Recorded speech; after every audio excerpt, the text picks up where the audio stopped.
Mitang, ang banggo mo naman. Kamalasa naman. Ano bang problema mo? Hala, President Zhang.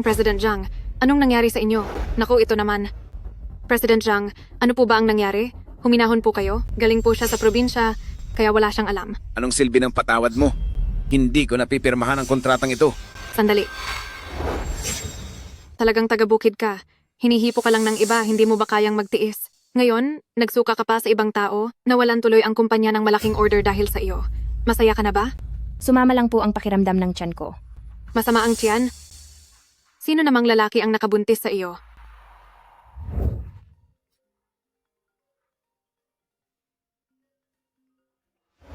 Jiang Zuo, ikaw ang kaisa-isang tagapagmana ng ating pamilya Jiang. Ikaw lang ang nag-iisang apo sa 9 na henerasyon. Kung hindi ka pa mag-aasawa, sino ang magmamana ng ating bilyon-bilyong dolyar na ari-arian dito sa Haicheng? Lola, Bakit? Sumumpong na naman ba ang sakit ng ulo mo? Sige, hindi na kita kukulitin. Hais! Nakakainis ang Lin Xiao na iyon. Ipinasa niya sa akin ang trabaho niya. Ang sungit naman ng lalaking ito. Baka masapak niya ako bigla. Hindi na masyadong masakit. Ito ay...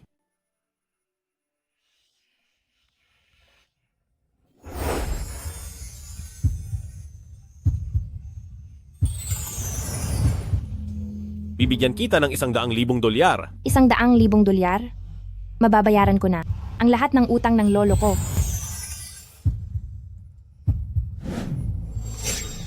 Anong pinagsasabi mo?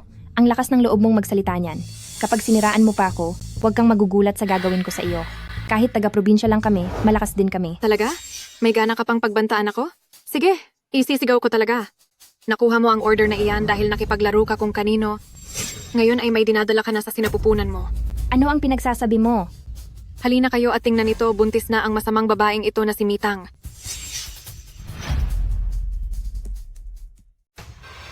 Anong ginagawa nyo?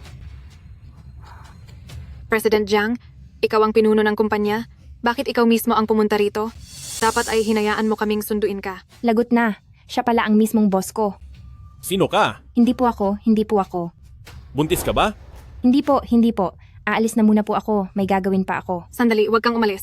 President Jiang, si Mitang ay bago lang sa sales department. At ngayon ay nasukahan pa niya si President Jiang. Dahilan para mawala ang malaking kontrata ng kumpanya.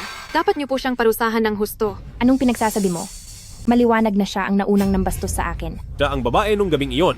Ang kumpanya natin ay hindi manghihinayang sa ganyang kaliit na kontrata. Sabihin kay President Zhang, itigil na ang pakikipagtulungan sa kanila.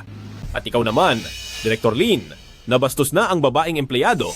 Ngunit ang ginawa mo muna ay unang isisi ang lahat sa kanya? Napakawala mong katarungan, walang sahod ng 1 buwan bilang parusa. Ha? Pero ako, Mabait din pala ang taong ito. At ikaw, pumunta ka sa opisina ko. Tapos na ako. Mitang, akala ko pa naman ay kilala mo si President Jiang. Mukhang wala ka lang din palang kuwenta. Yari ka na, Mitang Hemp. Mukhang ito lang ang tanging paraan.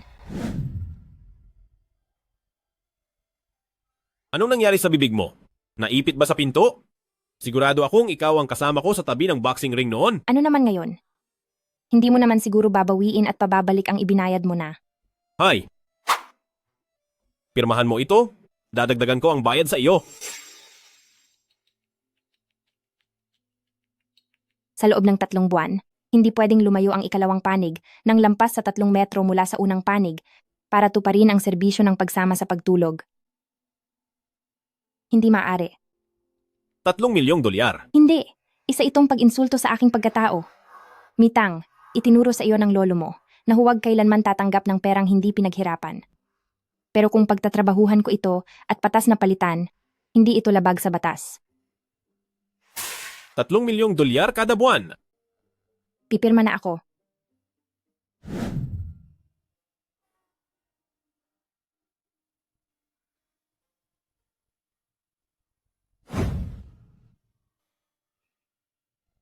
Sa totoo lang, may itsura naman ang lalaking ito, hindi na rin ako lugi. Hay, nakakaantok na. Kailangan ko bang magbantay rito hanggang umaga at maging mukhang tagapaglingkod buong gabi?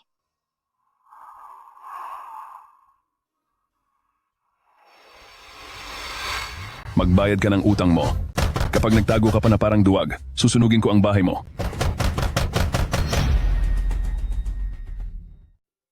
Ano, komportable ba ang abs ko? Hindi. Paano ako napunta sa kama? Yumakap ka sa akin habang umiiyak kagabi? Sabi mo tatalon ka sa ilog kung sisingilin pa kita. Ito ang pinakakomportableng tulog na naranasan ko? Hay! Dito ka na tumira. Hindi maaari. $5 milyong kada buwan. Kung ganoon, ako po ay magiging si President Jiang pinakamabuting unan. Hanggang unan lang po tayo, bawal ang anumang bagay na lalampas sa hangganan. Bakit? Gusto mo bang gumawa ng ibang bagay? Opo, Sige na, maliit kong unan. Siguraduhing nasa loob ka ng 3 metro sa paligid ko. Kailangan mong humingi ng pahintulot bago ako iwan. sige po, President Jiang.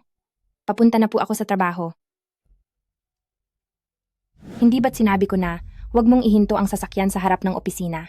Bilis, umalis ka na. Bakit takot na takot kang makita tayo ng iba? Masyadong tsismoso ang mga tao sa kumpanya. Pwede bang ilihim muna natin ang relasyon natin? Nakakahiya ba akong ipakita sa iba?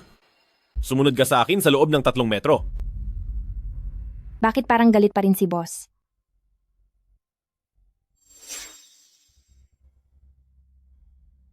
Tatlong araw na ang nakalipas, bakit hindi pa rin humuhupa ang galit niya? Uy, President Jiang. Ito po ang kape na binili ko para sa inyo kaninang umaga.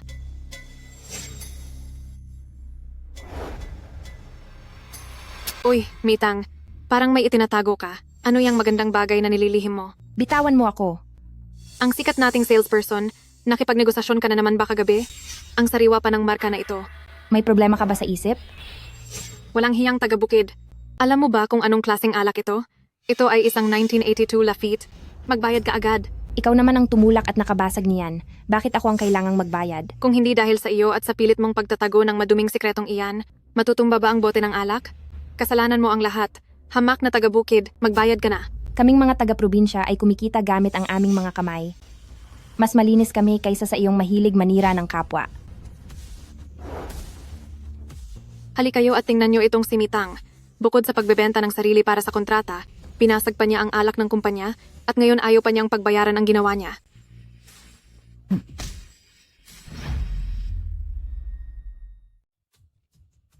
Mitang, ngayon, sisirain ko ang reputasyon mo. Ipapaalam ko sa buong mundo na ikaw ay isang masamang babae. Hambog na taga-probinsya, ikaw.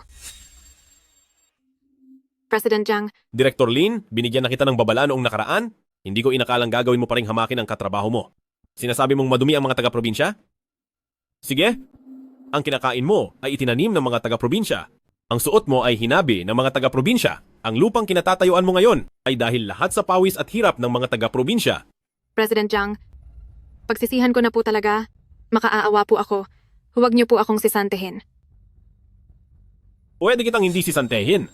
Simula ngayong araw, ililipat ka sa Department ng Serbisyong Pangkalinisan, magsisimula ka bilang tagalinis. Tagalinis? Kung ayaw mo, umalis ka na. Gagawin ko po. Kung hindi dahil kay Mitang, paano akong babagsak mula direktor tungo sa pagiging tagalinis? Mitang, humanda ka.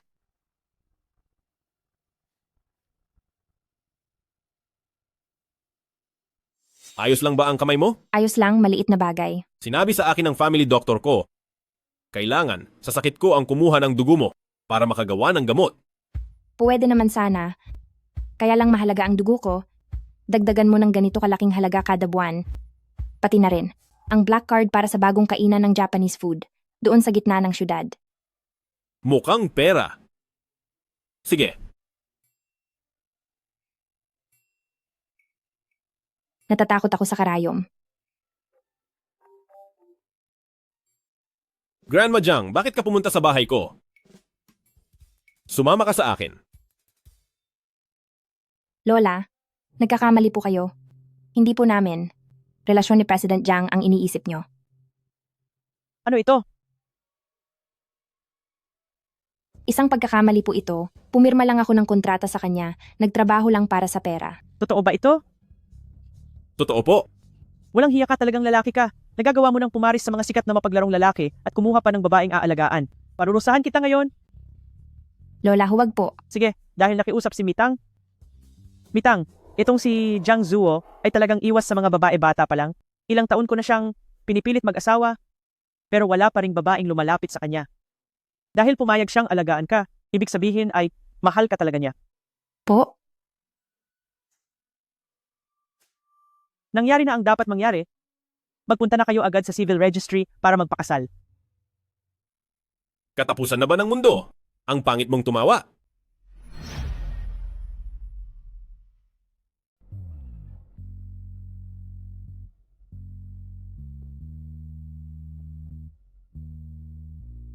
Pumirma lang naman ako ng kontrata kay President Jiang. Pero bakit nauwi ito sa pagpapakasal sa boss ko? Siya utang, ito ang regalo ko sa inyong pagpapakasal. Ang batang si Eizuo, nakipagpustahan ilang taon na ang nakakalipas. Sabi niya hindi siya mag-aasawa bago mag-30 at dahil natalo siya, ang Jiangjing apartment na ito ay ililipat ang pangalan sa kabilang panig. Ngayong kasal na siya, ang Jiangjing apartment na ito ay mapupunta na sa Xiaotang natin. Lola, kapapakasal ko lang po. Parang sobrang pabor ka naman kay Mitang. Sus, lumayo ka nga sa akin. Pamilya na tayong lahat ngayon. Lola, ito po. Masyadong mamahalin ang regalong ito.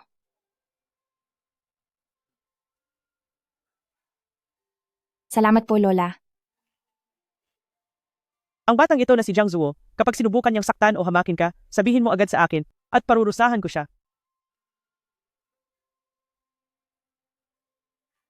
Sige na, isuot niyo na ang mga singsing. Ganito kalaking hiyas, sa akin na talaga to.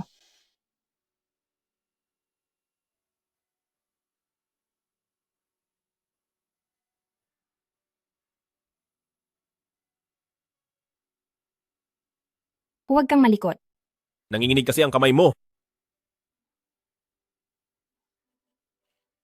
Ganyan dapat. Ngayong kompleto na ang dalawa, tunay na kayong mag-asawa. Haha? Mauna na ako? May gagawin pa ako? Mag-usap muna kayong dalawa.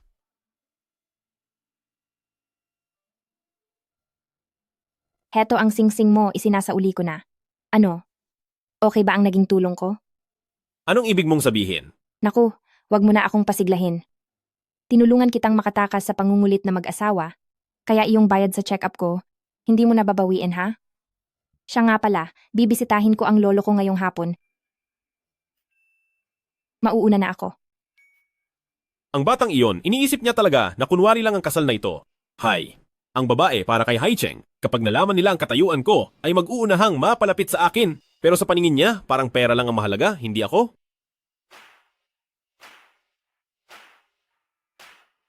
Ano sa tingin mo ang isang ito? Sakto lang.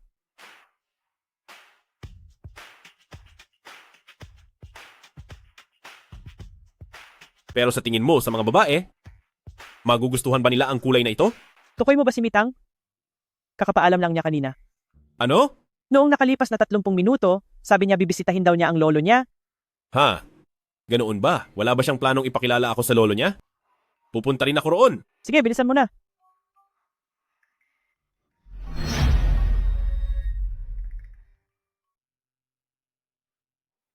Tangtang bumalik ka na.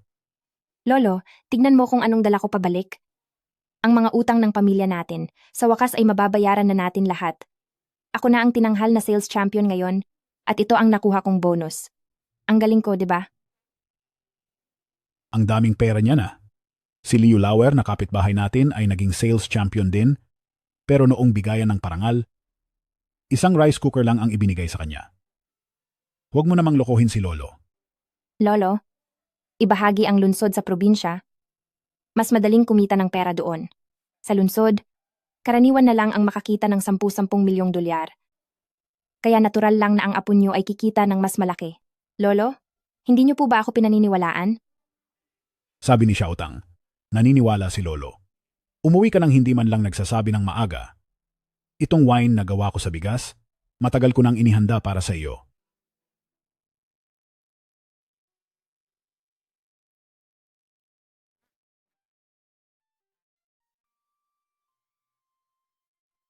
Lolo, ito pa rin ang dating lasa. Ang wine na gawa ni Lolo. Napakasarap talaga.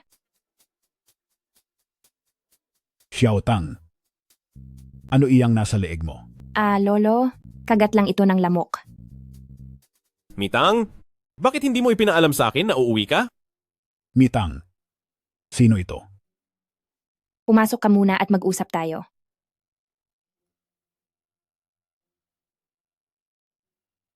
Kumusta po, Lolo? Ako po si Jiang Zuo, katrabaho ni Mitang.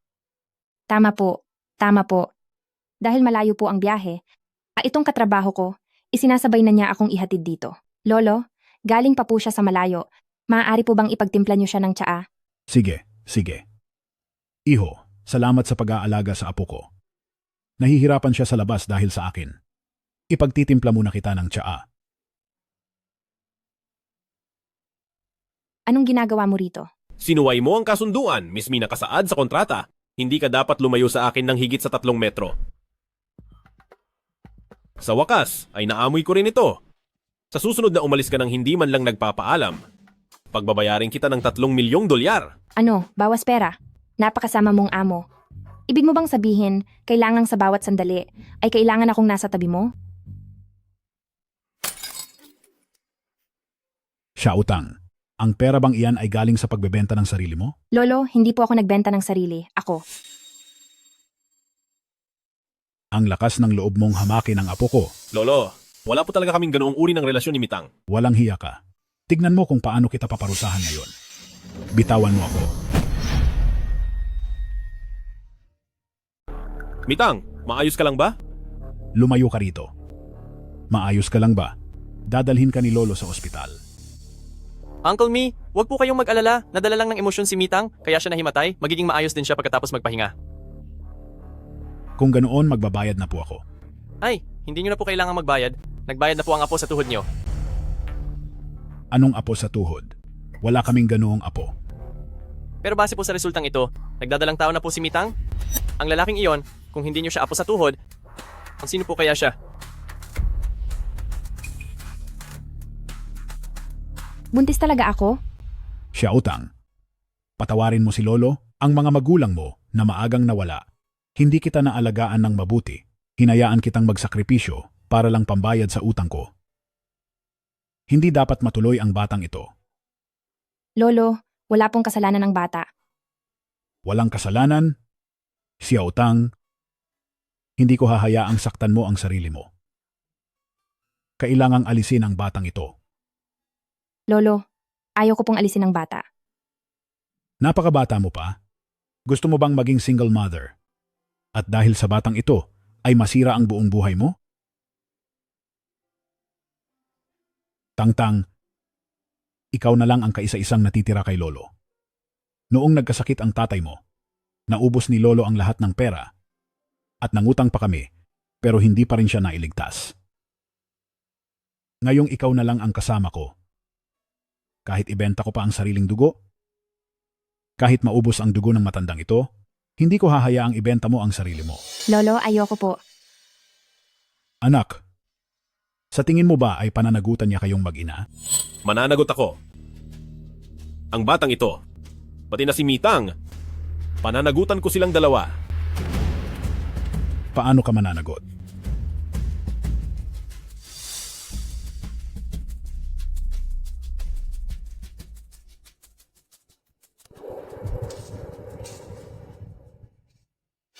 Kasal na ba kayo? Mitang, kamusta ang pakiramdam mo? Maayos lang ako. Lolo, alam kong hindi ko agad nasabi sa inyo, kaya nag-aalala kayo sa akin. Pero tapat po ang nararamdaman ko kay Mitang. Maging ang pamilya ko, aalagaan si Mitang katulad ng gagawin ko. Totoo po, Lolo. Ligtas po ako kasama si Jiang Zuo. Kaya huwag na po kayong mag-alala. Talaga? Talaga po. Totoo po, tingnan nyo. Ito ang susing bahay ni Jiang Zuo, na malapit sa ilog. Inilipat na niya sa pangalan ko, ang bahay na iyon. Nasa akin na ang kontrol sa lahat ng pera namin, kaya kapag ginusto kong makipaghiwalay, iiwan siyang walang-wala. Lolo, magtiwala na po kayo. Talaga naman ang batang ito. Lolo, Oh, aalagaan ko pong mabuti si Mitang. Magtiwala po kayo sa akin. basta't maging maayos lang ang buhay nyo, ang tungkol sa inyong mga kabataan, hindi na dapat nakikialam ang matanda.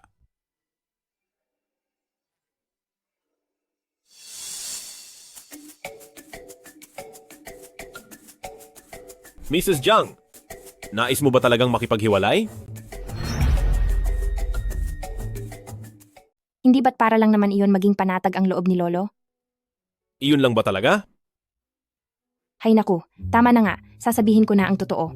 Sa totoo lang, tungkol sa batang iyan, kung hindi mo siya gusto, pwede namang ako na lang ang magpalaki sa kanya.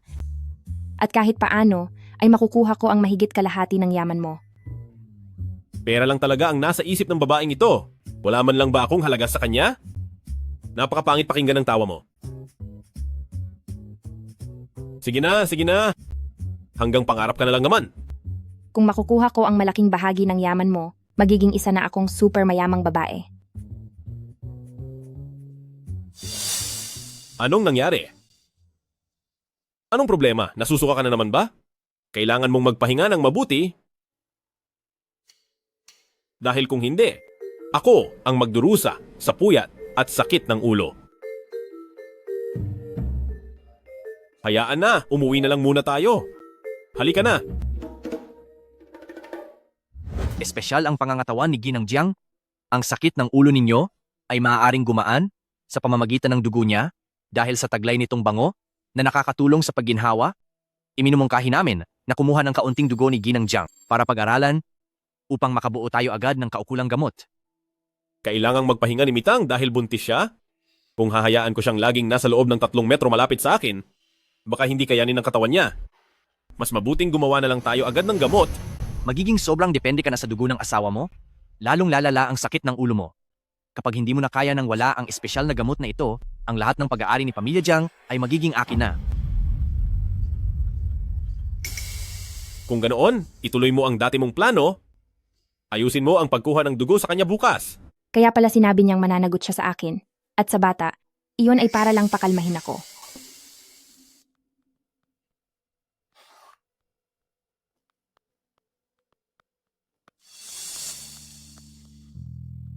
Narinig mo ang lahat? Mitang, bukas, pupunta tayo sa ospital para kumuha ng dugo. Sige po, sige. Anong nangyari sa kanya?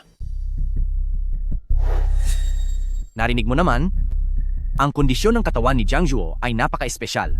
Kailangan niyang umasa ng matagalan sa bango mula kay Ginang Jiang para maalis ang kanyang sakit. Buwisit. Bango lang pala ng katawan iyon. Siguradong may paraan para makagawa ng kaparehong-kapareho niyan.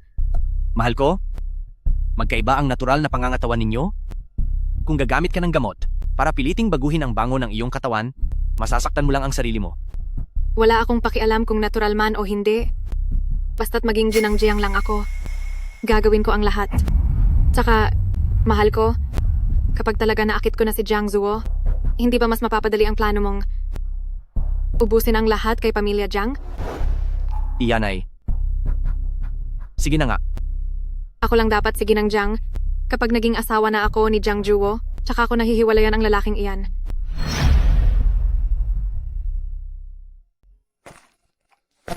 Mitang, gising ka na ba? Sasamahan kita sa ospital ngayon.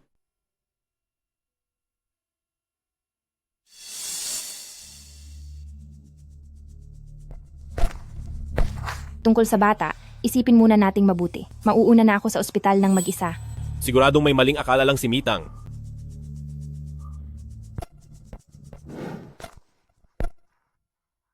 Kung ang gusto lang ni Jiang Zuo ay ang dugo ko kaya niya hinayaang mabuhay ang batang ito, pagkapanganak kaya ng bata, magiging kunan lang ba siya ng dugo ni Jiang Zuo? Anak, pagkatapos ng check-up natin, ay aalis na tayo rito. Uy, Mitang, anong ginagawa mo rito? Sabi mo noong huli hindi ka buntis? Bakit ngayon? Totoong buntis ka na? Ang hilig mo talagang magsinungaling. Wala kang pakialam sa buhay ko. Siya nga, ang manlolokong lalaki na iyon. Ikaw pala yan, Luca. Lumang kaibigan? Lin Xiao, huwag kang magkamali. Dati lang kaming magkakilala.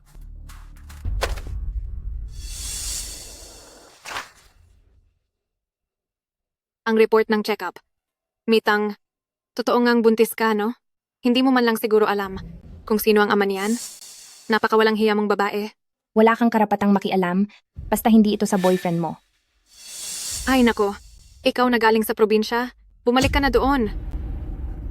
Sinasabi mong taga-probinsya ako, pero pinatulan mo lang naman ang basurang ayaw na ng isang promdi na gaya ko. Nakakatawa ka. Basura? Anong ibig mong sabihin? Ex-boyfriend, totoo di ba? Mitang, ilang taon na ang nakalipas noong naghiwalay tayo, kaya huwag mo na akong guluhin. Kailangan mo ba talagang gambalain ang buhay ko? Kung pangugulo ang pag-uusapan, sino ba itong nagpapanggap na tapat? Habang binabalak kunin ang sikreto ng pamilya namin sa paggawa ng alak, at ang dami pang babaeng niloloko? Totoo ba ang mga sinasabi niya? Puro lang siya imbento. Huwag kang maniniwala sa kanya. Mitang, ang mga sinasabi mo ni isang salita ay hindi ako naniniwala.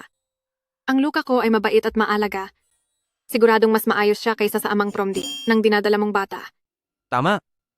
Mahal, siguradong magsasama tayo habang buhay. May ilang tao lang talaga dyan na naiinggit sa atin. Kung ganoon, Luka, ano naman ang kahulugan ng mga litratong ito na may kasama kang iba?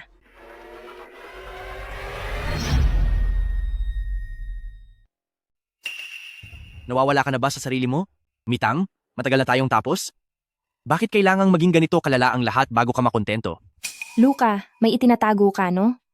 Bakit ayaw mong hayaan si Lin Xiao na makita ang mga larawang ito? Luka, ibigay mo sa akin ang phone at patingin. Ine-edit lang ng babaeng probinsya ng ito ang mga litrato. Naiingit lang siya sa atin, kaya ginagamit niya ang mga larawang ito para paghiwalayin tayo. Ito namang diary na isinulat mo. Noong nandoon ka sa bahay namin para matutunan ang sikretong paraan ng paggawa ng alak, paano mo ito ipapaliwanag? Kinakabahan ka ba?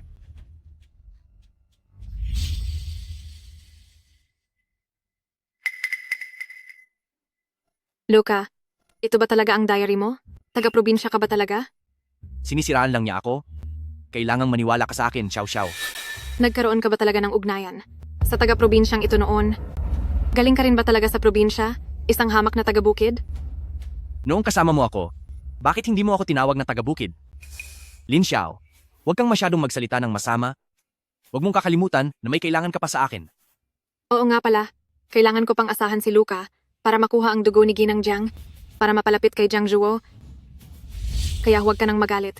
Mali ako, patawarin mo na ako. Masyado ka talagang matampuhin. Napagtanto ko na. Sa mundong ito, ang mga masasamang lalaki at walang hiyang babae ay sadyang nagkakatagpo. Bagay na bagay talaga kayong dalawa. Hoy taga-bukid, naiinggit ka lang. Mitang, magaling ka talaga mag-iba ng usapan. Huwag mong isipin na porket pinag-aaway mo kami ni Lin Xiao, ay malilimutan na ang tungkol sa pagbubuntis mo, pati na ang balak mong pag-alis sa bata. Kanino ba ang batang dinadala mo? Ang walang hiyamang probinsyana ka. Buntis ka na pero nanunukso ka pa rin ng mga lalaki. Kapag nalaman ito ng hangal mong lolo, siguradong hihimatayin siya sa galit sa iyo. Huwag mong idadamay ang lolo ko. Nagawa mo akong saktan? Sasaktan talaga kita at hindi ko na kailangang maghintay ng tamang oras. Pasensya na po, hindi ako masyadong nakatayo ng maayos. Dahilan para matumba ka. Ayos lang ba ang batang iyan? Hay nako, isa lang naman siyang probinsya ng taga-bukid, na kasing tatag ng kalabaw. Anong mangyayari sa kanya? Tama ka. Itong si Mitang, kahit ang tatay ng anak niya, hindi niya kilala. Kung mawala man ang bata, siguro magiging masaya pa siya. E di lumalabas na ang pagtulong mo para mawala ang bata ay isang mabuting gawain. Walang hiyang tao. Hala, nawawala na ba ang bata? Sige pa, tuluyan mo na siya. Ang ibig mo bang sabihin ay, Tigil. Ano ang ginagawa ninyo?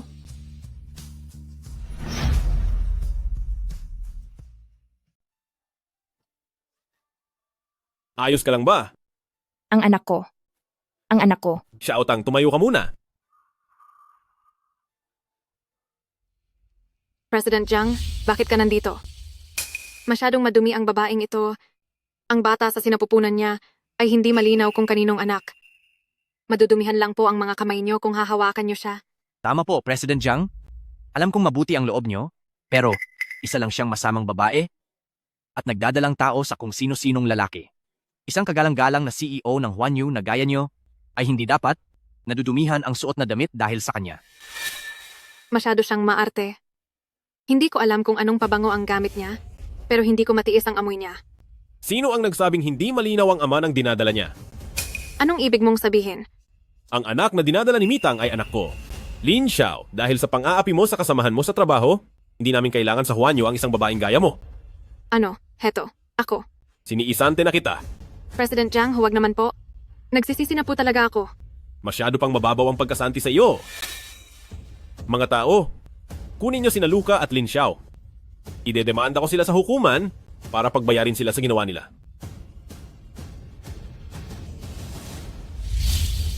Ibig bang sabihin si Mitang, ang probinsyanang iyon, ay totoong nakakapit na kay President Jiang? Imposible ito.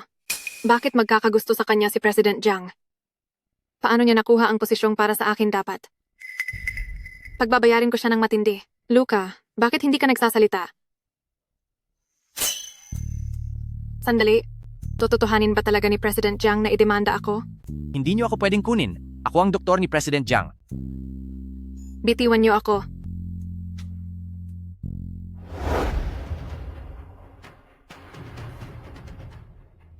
Mitang, ayos ka lang ba? Sino po kayo, sir? Magkakilala po ba tayo? Magkakilala ba tayo? Hindi mo na ba ako nakikilala? Hindi kaya nahahalata niya na nagpapanggap lang akong may amnesia? Pero kung hindi ako magpapanggap, paano ako makakahanap ng pagkakataong makatakas? Ako ang asawa mo at katatapos lang nating mag-boyfriend-girlfriend sa loob ng 7 taon. Pagkakasal natin ay nabuntis ka kaagad. Masama ang pakiramdam mo? Kaya, dinala kita rito sa ospital para magpatingin. May totoo ba kahit isa sa mga sinasabi mo? Talaga? O kamusta naman ang kalagayan ko? Sabi ng doktor ay wala namang malalang problema. Kailangan mo lang magpahinga ng 2 araw. At paano naman tayo nagkakilala? Magkapit bahay tayo noong bata pa tayo. May isang pagkakataon na hindi ko sinasadyang mahulog sa bariles ng alak. At ikaw ang nagligtas sa akin. Mula noon, isinumpa ko ng iaalay ko ang sarili ko sa iyo.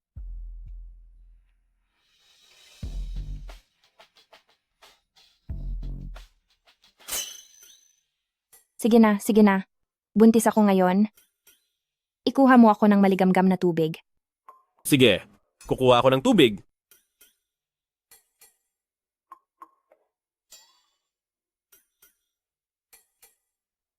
Ang galing din mag-imbento nitong si President Jiang. Wife, saan ka pupunta? Magbabanyo lang ako. Teka, di ba may banyo naman dito sa loob ng kwarto mo? Hindi ako sanay gumamit ng ganyang inodoro. Talaga? Mitang, Bakit? wala pa akong binabanggit na pangalan mo. Bakit?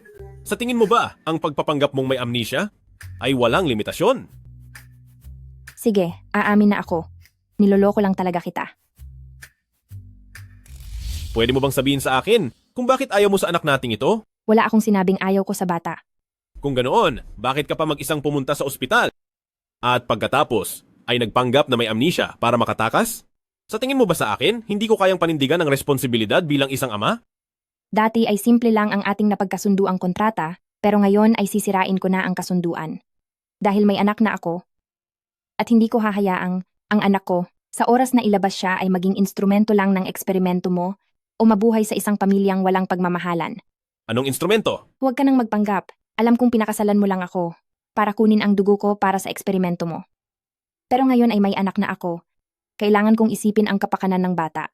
President Jiang, tapusin na natin ang ating kasunduan. Tapusin na? Sige. Talaga? Gusto mo na talagang tapusin ang kontrata? Ganoon lang ba talaga kadali iyon? Napakabait mo naman yata. Huwag mong sabihin, pagbabayarin mo ako ng malaki para rito. Wala ka namang gagawing masama sa akin, di ba? Kahit buhok ko, hindi mo makukuha. Ayaw mo noong may kontrata? Pati noong wala ng kontrata? Ayaw mo rin? Napakapihikan mo namang maliit na bagay ka? Walang kailangang bayaran, walang panloloko. Tapat ang alok na ito? Siguradong tapos na ang kontrata. Kung ganoon, tatawagin na lang kitang isang mabait na kapitalista. Maghihiwalay na tayo ng landas at balik na tayo sa sarili nating buhay. Paano kung bigyan kita ng 3 milyong dolyar? At babayaran kita buwan-buwan? Pipiliin mo bang manatili? Magsasama lang tayo ng ganito? Hindi ba't mukhang maganda naman? Anong ibig mong sabihin? Kung hindi mo kukunin ang dugo ko, dugo ba ng anak ko ang kukunin mo? Hindi ko kukunin ang dugo ng anak mo. Gagawin mo ba akong laboratory experiment? Hindi rin kita gagawing experiment. Hindi pa rin pwede. Hindi mapagkakatiwalaan ang mga salita ng kapitalista. Ang ibig kong sabihin ay gusto na kita. Pwede ba tayong maging totoong mag-asawa? Naintindihan mo ba? Naintindihan ko ang gusto mong sabihin. Pero kailangan ko muna itong pag-isipan. Sige. Sa wakas, naintindihan na rin niya ang sinasabi ko. Talaga bang hindi halata ang kabutihan ko sa kanya? Bakit ang bait mo yata? Balak mo ba akong lokohin para sa pera o para sa katawan ko? Isa itong panloloko. Pero kung iisipin, parang ako pa ang palaging nakakakuha ng pera sa kanya. Sa mga panahong ito, magpahinga ka muna ng mabuti. Sa susunod na linggo ka na bumalik sa trabaho. Sige. Konting tiis lang, anak. Kapag natapos na ang ginagawa ni Mama, ibibili kita ng mga bagong damit.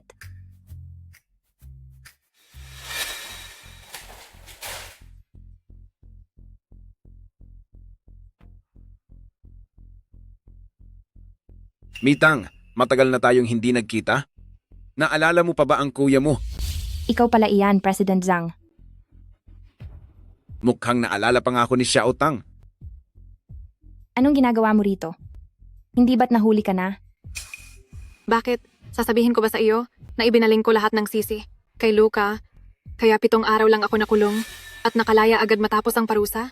Hoy, probinsyana, baka hindi mo alam na ako ang panganay na anak ng pamilya Lin? Magkabata rin kami ni President Jiang.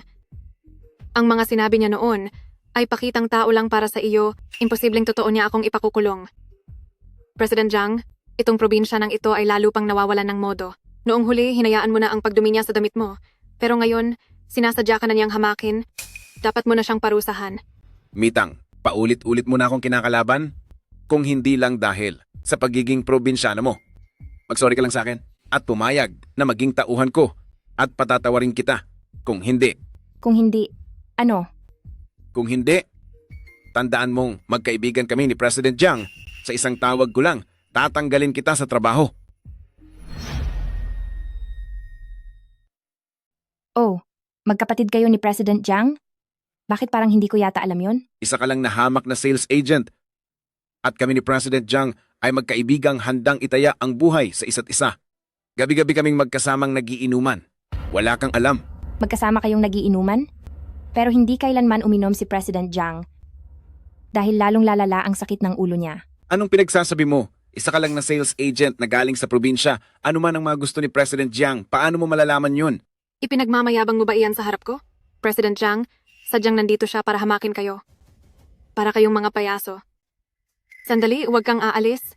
Anong balak ninyong gawin? Isang probinsya ng ibon na gustong maging ganap na reyna. Tumingin kang mabuti. Nasa Universal Group ka. Mitang, kung hindi pa sinabi sa akin ni Xiao Xiao, hindi ko malalamang may anak ka na pala. Naloko mo ako. Sa inosenteng hitsura mo na yan. Kapag hindi pa kayo tumigil sa pagsigaw, tatawag na ako ng security guard. Mitang, baka naman ang bata diyan sa tiyan mo ay anak ng security sa baba. Ilang lalaki na ba ang nakasama mo?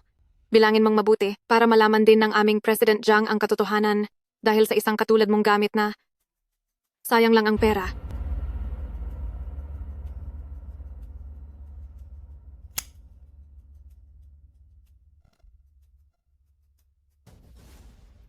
Mitang, hanggat handa kang alisin ang bata sa tiyan mo, hindi naman kita itatakwil.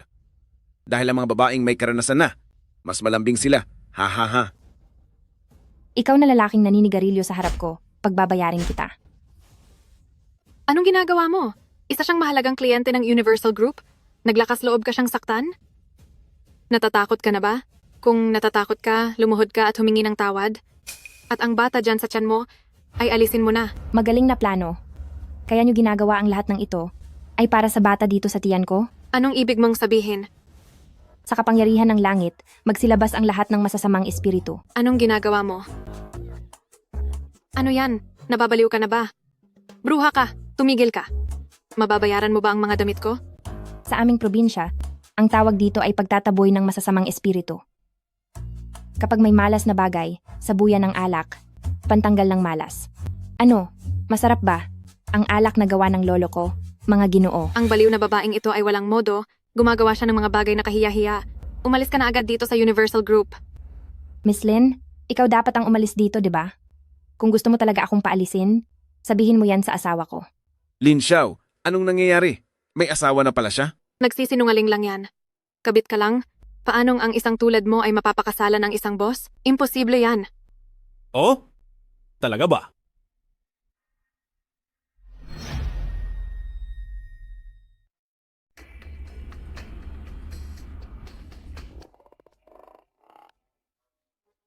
Tapos na, nabuking na gumagamit ako ng impluensya nyo. Lin Xiao? Zhang Shubi, sino ang nagbigay sa inyo ng lakas ng loob? Para mang-api ng asawa ko dito sa Wanyu? Ano? Ang taga-bukid na ito ay talaga bang babae mo? Ibig bang sabihin ay kanina ko pa pinapahiya ang asawa ng presidente ng Wanyu Group? Imposible ito. President Jiang, isa lang siyang hamak na babaeng galing sa probinsya. Huwag kang pauto sa kanya. Bakit mo ako sinaktan? Dahil sa utang na loob ko sa tatay mo na nagligtas sa buhay ng tatay ko noon, paulit-ulit kitang pinagbigyan? Pero ang utang na loob ng mga magulang namin ay hindi nangangahulugang utang ko rin sa iyo. Sinait ka na sa trabaho, umalis ka na dito sa Huanyu. Bukod sa utang na loob ng mga magulang natin, sa pagitan nating dalawa, wala na ba talagang ibang nararamdaman? Jiang Zuo, mula noon, magkababata na tayo? Kahit kailan ay hindi kita inisip. Ikaw, kasalanan mo itong lahat, Mitang. Kung hindi mo inagaw sa akin si Jiang Zuo, ako na si Lin Xiao, ay hinding-hindi ka patatahimikin. Jiang, President Jiang, wala talaga akong kaalam-alam na babae mo pala siya. Ibig sabihin ba kapag ordinaryong empleyado lang, ay ayos lang na bastusin mo? Ako? Oh? Ikaw pala ang taong nabastos sa asawa ko. Mr. President Jiang, mula ngayon sa Huanyu, lahat ng transaksyon sa Zhang Group ay tuluyan ng kakanselahin. Makaalis ka na. President Jiang, kailangan pa bang pilitin kita para lumabas? Mukha ngayong araw ay talagang napainit ko ang ulo ni Jiang Zuo. Maghahanap na lang ako ng ibang oras para humingi ng tawad kay Jiang Zuo. Mauuna na muna ako.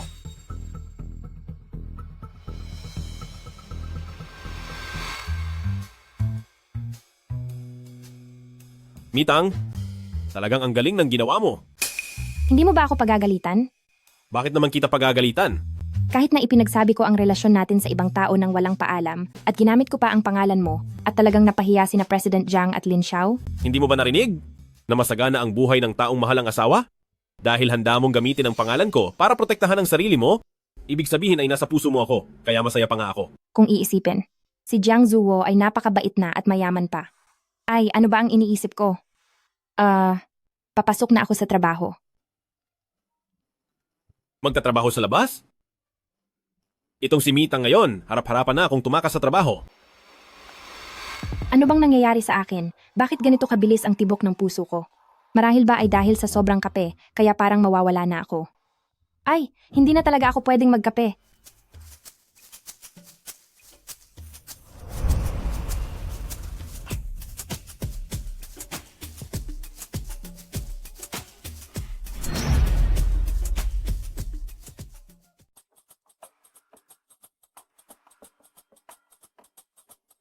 Masyado mo yata akong tinitingnan? Nahuli ako. Napakalandi ko talagang babae. Ay naku. Anong nangyayari sa kanya? Napakapagtataka. Hindi ko akalain na ganito kaganda ang katawan ni Jiang Zuo. Hay, pero Mitang, nakuha mo na sa kaniya ang napakaraming pera, hindi mo na dapat pagnasaan ang katawan niya. Sige, magbabasa na lang ako ng libro ngayon para maging mahinahon ang isipan ko.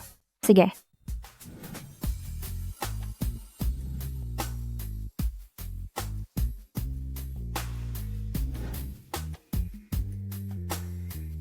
Hay naku, ano ba itong mga bastos na bagay na iniisip ko? Kami ni Jiang Zuo ay hindi pwede. Hindi pwede. Batas Sibil Section 222. Mabuti naman at ligtas ako, kundi mahihirapan talaga ako. Muntik na akong mawala sa sarili. Ano bang ibinubulong mo riyan? President Jiang, pwede po bang ang bayad na bakasyon ay ang gawin na lang na pera? Mukha ka talagang pera. Dahil nagdadalang tao ka, kailangan mong magpahinga ng maayos. Pero kailangan din po ng pera ng buntis. Bayad na ang lahat ng utang ng lolo mo? Kaya sumunod ka na lang sa akin. Salamat po. Sige na, magpahinga ka na ng maaga. Hala, hindi ba tayo sabay? May kailangan pa akong trabahuhin. Sige.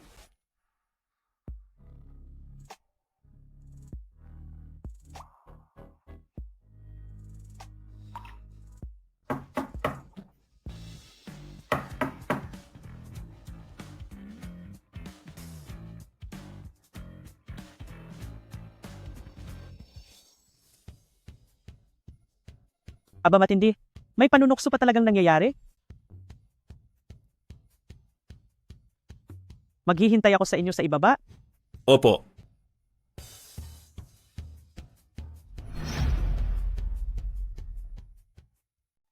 Balita po ni Lola na itong nakaraang 2 araw si Mitang ay 2 beses na ospital kaya naisipan niyang bisitahin ang ating si Mitang. Ay nako, hindi ko inaasahan na maiistorbo namin kayo. Lola, ayos lang po ako. Anong sinasabi mong ayos lang? Kapag mayroong maglakas loob na mang-api sa ating si Xiaotang, ako mismo ang magpaparusa sa kaniya. Kung sasabihin ko kaya kay Lola na ang totoo ay binugbog ko si President Jiang, anong mangyayari sa reputasyon ko? Siya utang, magpahinga ka muna. Ako nang bahalang magpaliwanag kay Lola. Sige po. Lola, ganito po ang nangyari. Iyang si Zhang Shubi na iyan, ang lakas ng loob na apihin ang ating si Mitang. Huwag mo siyang hahayaang makawala sa parusa ko. Tatawag ako ng pulis na yun din. Sa kaso ng pambabastos, ayon sa umiiral nating batas, kahit pa maipakulong natin ang taong iyon, ay agad din siyang makakalabas at baka gambalain lang ulit si Mitang. Kung ganoon, anong gagawin natin? Mayroon akong naisip na paraan. Isang solusyong pangmatagalan para manatili siyang nakakulong habang buhay. Pero, hindi ba't parang masyadong malupit iyon? Sa harap ko nga ay nagawa niyang apihin si Mitang. Paano pa kaya sa likuran natin? Hindi natin alam kung gaano nakarami ang ginawa niyang kasamaan. Sa pagkakataong ito, ituturing nating katarungan ito mula sa langit. Ganoon ba? Sige. Oh, anong sabi mong dapat nating gawin?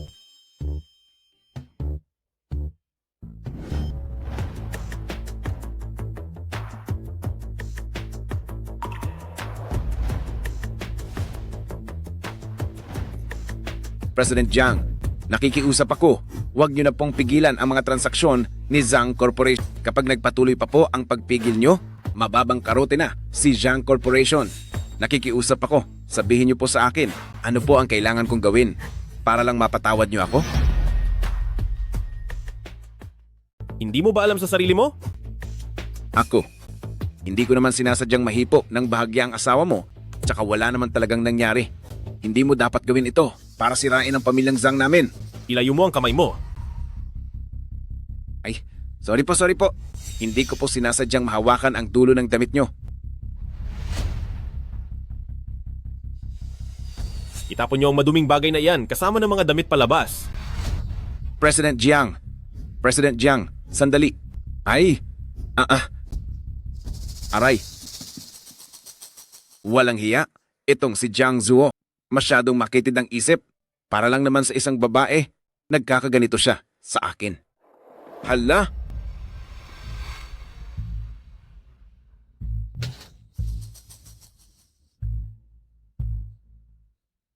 Kilala ko si Jiang Zuo, matapang siya, at hindi nagpapatalo, ngunit malambot din ang puso niya sa maayos na usapan. Kung gusto mong isalba ang pamilyang Zhang mo, kailangan mong gawin ang sasabihin ko. Dito sa mundo, may mga taong mahilig sa alahas, at may iba namang mahilig sa pera. Pero si President Jiang, mahilig siyang mangolekta ng mga sinaunang espada. Lahat ng mamahaling espada sa merkado, halos lahat ay nasa kaniya na. Sino po kayo? Bakit nyo sinasabi ang lahat ng ito sa akin? Kayo si Madam Jiang. Nakita ko na po kayo sa TV. Tama ka. Sa mundong ito, walang ibang mas nakakakilala kay President Jiang kundi ako. Ngayon, binibigyan mo siya ng sakit ng ulo. Ako naman, nag-aalala lang ako sa apo ko, kaya gusto kitang hilingan na tulungan ako na pasayahin siya. Madam Jiang, napakabait niyo po talagang tao.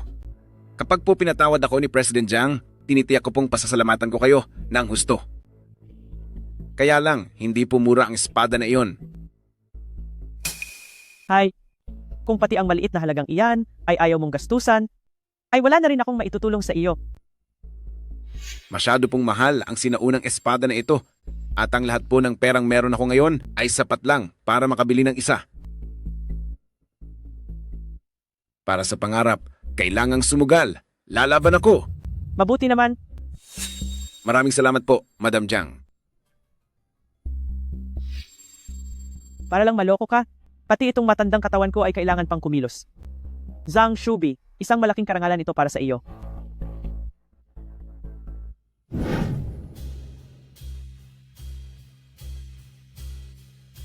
Siguradong isa kayo sa mga pinagkakatiwalaan ni President Jiang, di po ba? Eto po, ginasta ko po ang lahat ng kayamanan ko para lang mabili ang sinaunang espadang ito.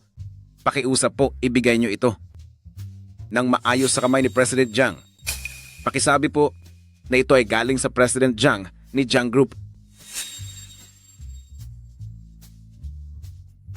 Ay, napakatanga ko talaga.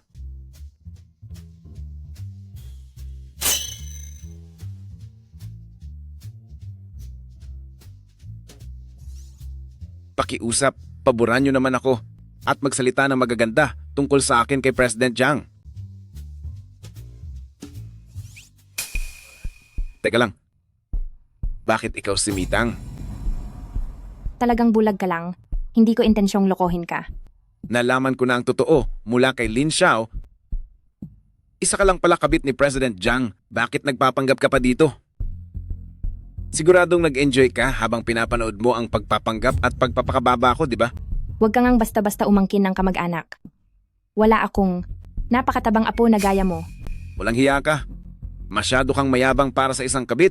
Tingnan natin kung paano kita tuturuan ng leksyon. Tuturuan mo ako ng leksyon? Sa gamit lang ng utak mong puno ng kamalian?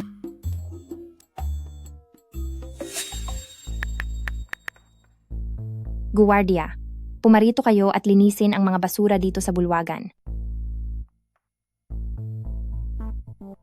Huwag ka nang magpanggap sa harap ko. Sa tingin mo ba ay natatakot ako? Noong nakaraan na sinaktan mo ako, naghahanap talaga ako ng pagkakataon na makaganti. Halika, lumabas tayo at mag-usap. Aray, aray ko. Itapon ang basurang iyan sa kung saan siya nararapat. Ano?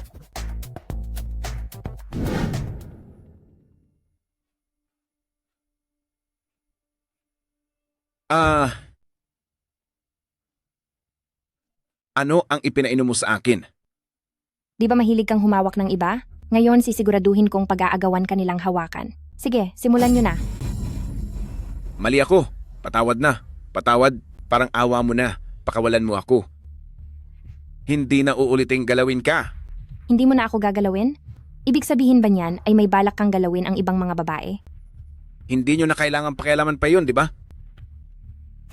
Wala ka talagang pagsisisi. Kayo ituloy nyo iyan. Ipapadala ko ang magandang pelikulang ito sa internet. Huwag kayong lalapit. Ilang araw na akong hindi naliligo. Tsaka may diarrhea ako. May diarrhea ka? Eksakto, probiotics ang ipinainom ko sa iyo. Napakabait nyo naman pong santo. Kaso, ang ipinainom ko sa iyo ay probiotics na expired na. Aray, hayop ka.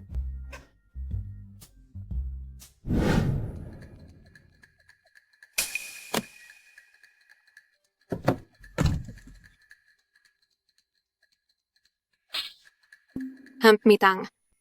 Ang sinaunang espadang iyon ay napakamahal at kapag naiwala mo iyan, humanda ka nang maubos ang lahat ng yaman mo.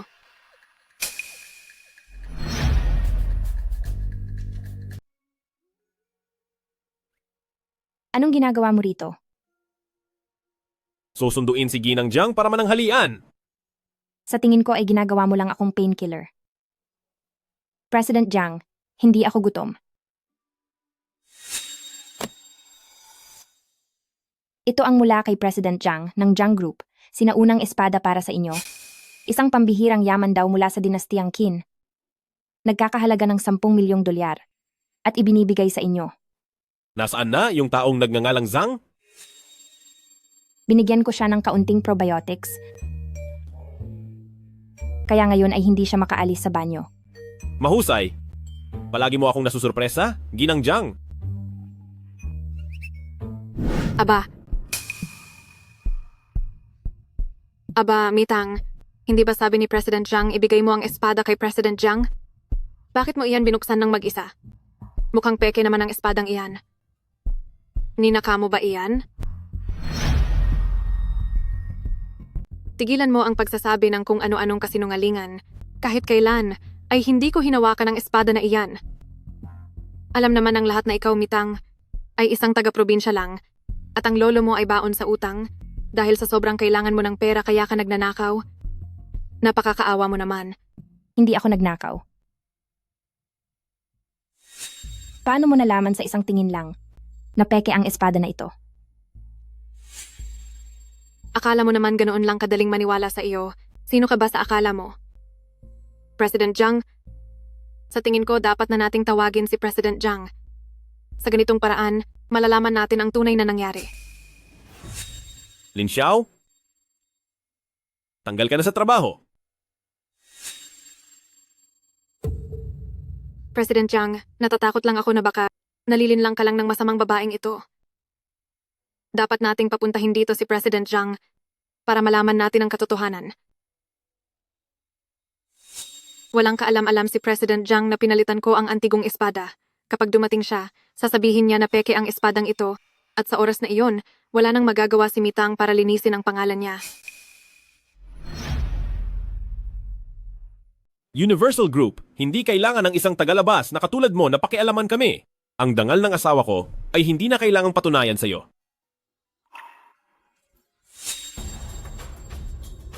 Kayong mga nasa labas, kalad ka rin ang masamang babaeng ito palabas.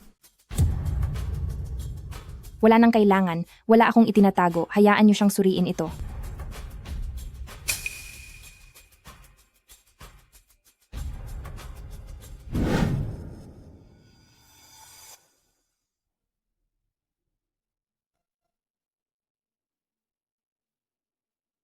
Ano na? President Jiang, Magsalita ka. mali po ang espadang ito. Ang ibinigay ko po sa inyo ay isang tunay at orihinal na espada, pero ang isang ito ay huwad. Peke ito. Nagkakahalaga lang ito ng $200. Anong peke? 200? Napakagaling mo talaga, Mitang. Gumamit ka ng laruang nagkakahalaga lang ng $200 para ipalit sa isang antigong gamit na nagkakahalaga ng $10 milyong. Ang lakas talaga ng loob mo. Kailangang may ebidensya sa bawat paratang. Ang espadang iyan ay hindi ko pa nahahawakan man lang. Samantalang ikaw, Lin Xiao, tila sa simula pa lang, ay alam mo ng peke ang espadang iyan. Hindi kaya ikaw ang nagpalit niyan? Huwag mo akong pagbintangan. Sa oras na makarating tayo sa himpilan, doon na maliliwanagan ang lahat.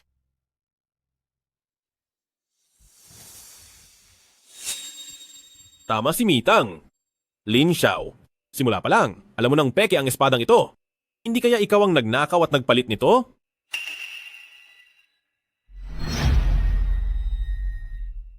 President Jiang, huwag niyo po siyang ipagtanggol dahil lang sa kabit niyo siya. Kapag nalaman ito ng iba, hindi magiging maganda ang usap-usapan.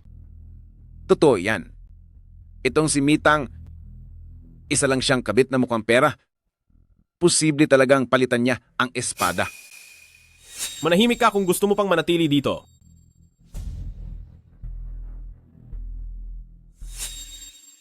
Ano ang gusto mong sabihin? Ang gusto kong sabihin ay wala akong ninakaw. Ang CCTV ang magpapatunay ng katotohanan. Wala namang CCTV sa lobby ng kumpanya. Bakit nasabi ni Mitang na patingnan ng video? Sige, susundin ko si Mitang. Magpapahanap ako ng kukuha ng video ngayon din.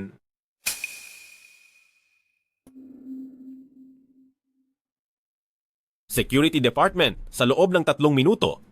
I-send niyo ang video recording sa lobby. Sa cellphone ko. Ang CCTV sa lobby ay bukas ng 24 na oras. Alam ng magnanakaw ng espada ang totoo. Lin Xiao, pinapayuhan kitang umamin na Dahil kapag lumabas na ang video, alam mo ang magiging kapalaran mo. Ano bang pinagsasabi mo? Kung nagsisinungaling man ako o hindi, alam mo iyan sa sarili mo. President Zhang, magkano ba ang antigong espadang ito? Ang espadang ito ay binili ko gamit ang lahat ng ari-arian ko. Higit pa ito sa 10 milyong dolyar. Mitang, kung ikaw talaga ang nagpalit ng espada, mag-ingat ka dahil magre-report ako at ipakukulong kita. Sige, kung ako nga ang nagnakaw nito, handa akong makulong ng mahigit 10 taon. Mahigit 10 taon? Kung ganoon ang kabataan ko, masasayang lang lahat? Miss Lin Xiao, bakit ka nanginginig? At bakit pawis na pawis ka? Oo nga pala, Lin Xiao. Bakit ka pinagpapawisan sa noo? Di ba ang sabi mo, isang walang hiyang kabit lang si Mitang, kaya isinama mo ako rito para saktan ang kabit na iyan? Pero bakit itong si Mitang ay kalmado pa rin? Iyon ba ang sinabi niya sa inyo, Lin Xiao?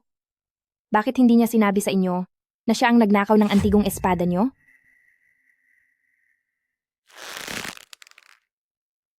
Ang kopya ng video ay nasa cellphone ko na. Dahil walang gustong umamin kung sino ang nagnakaw nito. Tatawag na lang tayo ng pulis. Hayaang sila ang humawak nito. Huwag. Huwag po kayong tatawag ng pulis. Ako. Aamin na ako ang nagnakaw ng espada. Pero nawala lang talaga ako sa sarili ko. President Zhang, gusto ko lang na makita niyo ang tunay na pagkatao ng babaeng si Mita. President Zhang, ginawa ko ang lahat ng ito dahil sa sobrang pagmamahal ko sa inyo. Lin Xiao, ikaw pala ang nagnakaw ng espada. Nagawa mo akong traidurin. Nagkamali po ako, President Zhang. Patawarin niyo po ako. Akala ko kasi ay isa lang itong birong wala lang. Hindi sa akin ang dapat mong ihingi ng tawad, kundi kay Mitang na pinagbintangan mo. Mitang, pasensya na. Ako ang nagnakaw ng espadang ito. Sana huwag niyo nang i-report sa pulis. Pero, sa totoo lang ay wala namang kahit anong CCTV video. Ano? Yang Zuo. Nagsabuatan kayo ni Mitang para pagtulungan ako. Kung hindi dahil doon, paano ko malalaman na ang isang tanyag na panganay ng pamilya Lin ay isa pa lang magnanakaw ng antigong espada? Lin Xiao. 10 hanggang 15 taon ang parusa sa pagnanakaw ng artifacts. Mga tauhan, dalhin si Lin Xiao sa presinto. Jiang Zuo, bakit mo nagagawang maging ganito kalupit sa akin? Kabataang magkaibigan tayo, di ba? Napakangmang nito. Narito na ako para suyo kay President Zhang at akala ko rin ay isa siya sa mga nakakasama ni President Zhang. Hindi ko akalain na isa lang pala siyang mangmang na may lihim na pagtingin. Bata pa ako. Napakalungkot ng 10 taon na pagkakulong.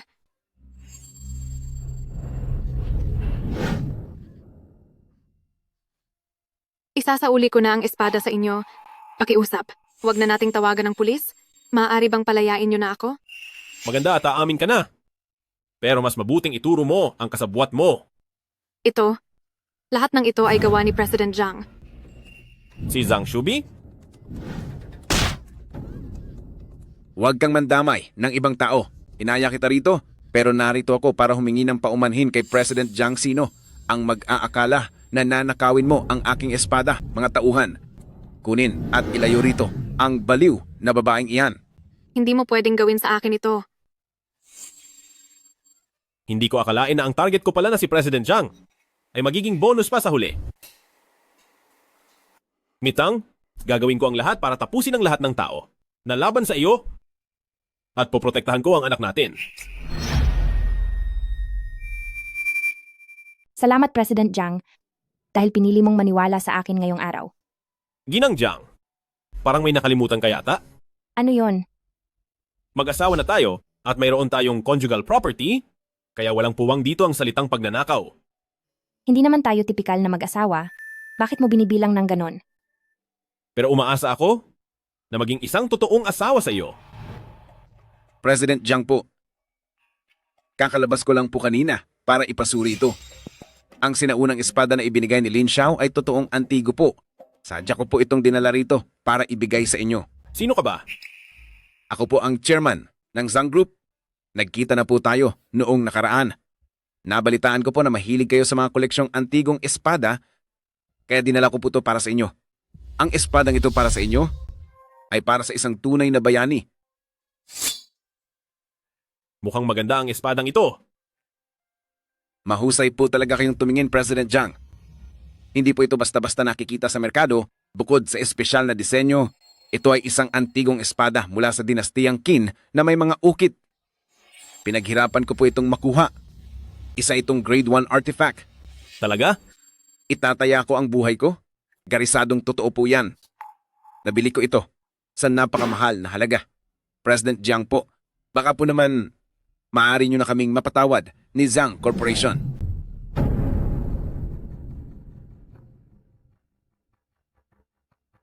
Hello, 911 po ba ito? Gusto ko po magsumbong dahil may tao rito na illegal na nagbebenta ng mga antigong artifact. President Jiang, ano po itong ginagawa nyo? Walang hiya ka. Illegal kang nagtitinda ng mga mahahalagang antigo at sinubukan mo pang suhulan ng apo ko. Ipapakuha kita ngayon din para dalhin sa presinto.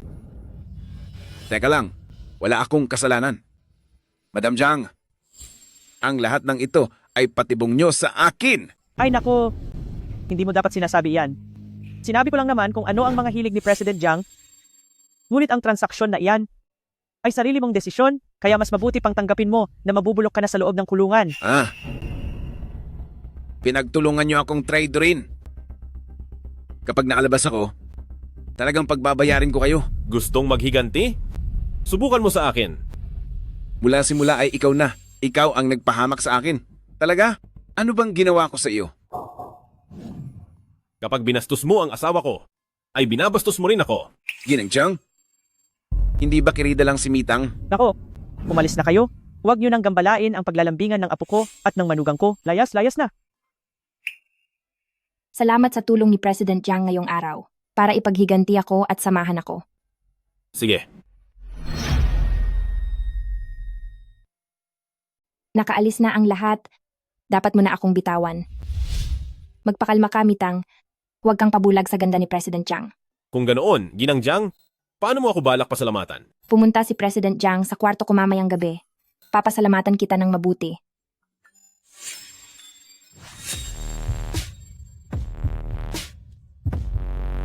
Buntis ka pa naman. Hindi ba parang masama yan? Alam ko ang ginagawa ko. Pumunta ka na rito.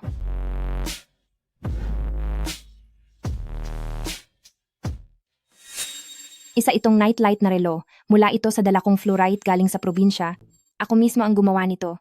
Matagal ko na itong gustong ibigay sa iyo. Ano sa tingin mo? Nagustuhan mo ba?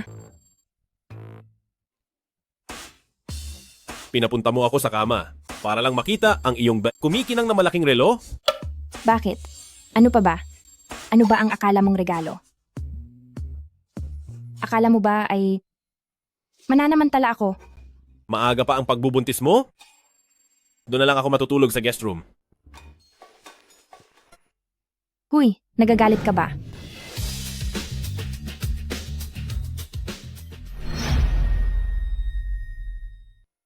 Ha? Nagmamadali ba ako masyado? President Jiang, nadadaganan mo ang tiyan ko. Ayos ka lang ba? Gusto mo bang tumawag ako ng tutulong sa iyo?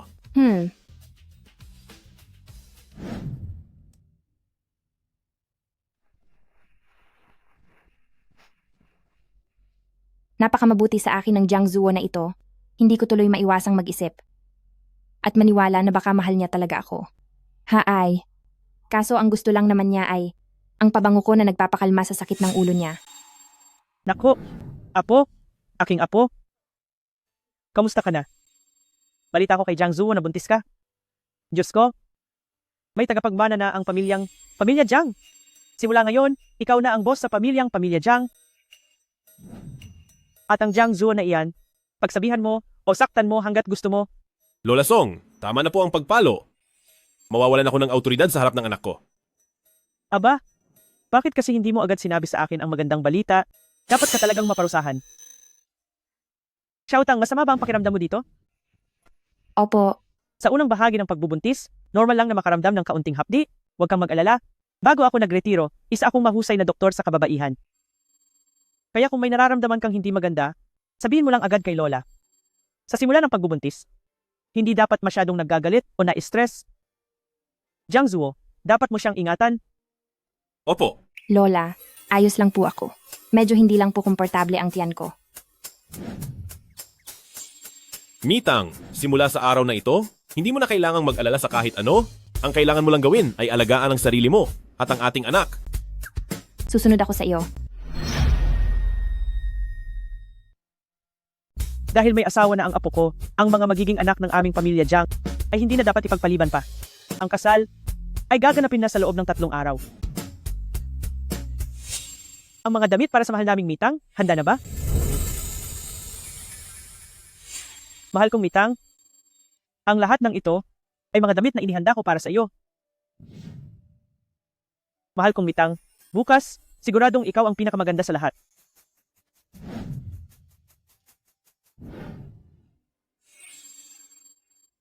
Ang ganda.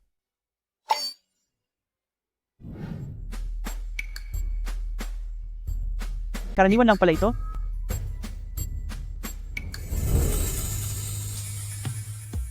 Wow, Pwede na ito. magpapahinga na po muna si Lola.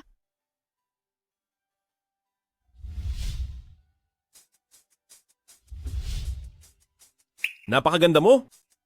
Tulungan na ba kitang maghubad? Anong sinasabi mo? Nakikita ko lang na mukhang mahirap tanggalin ang damit na iyan. Kaya tutulungan lang kita sa zipper. Napakawalang hiya mo talaga.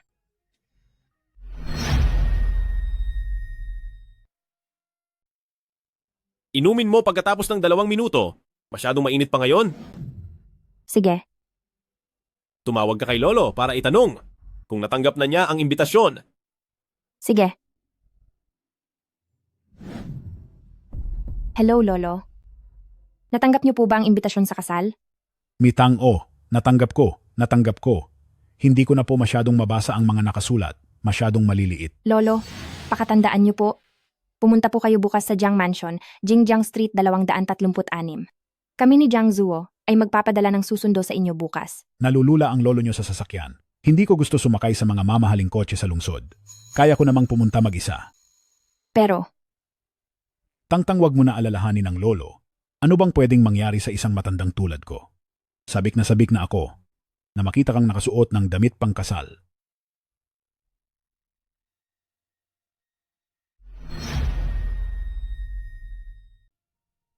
Kung hindi lang na-promote ang tito ko at binigyan ako ng mga hikaw na ito, pati na ang pagpiyansa sa akin para makalabas, tiyak na kasama ko na ang malas na si Luca na habang buhay na makukulong. Jiang Zuo, nagawa mo talaga iyon sa akin? Sisiguraduhin ko?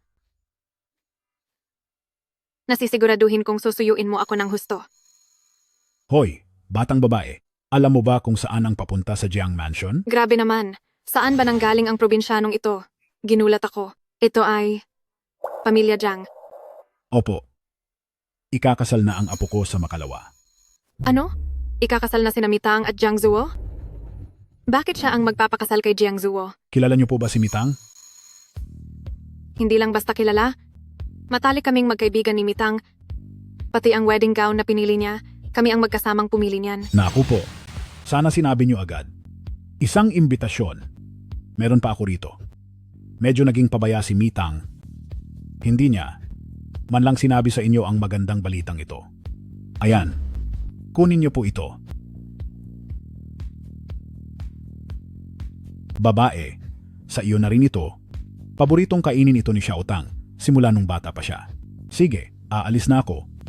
Baka mainip ang magkasintahan sa kakahintay. Sinong kakain nitong bigay ng probinsyanong ito? Masyado kasing matagal ang inalagi ko roon sa loob, kaya sobrang gutom na ako.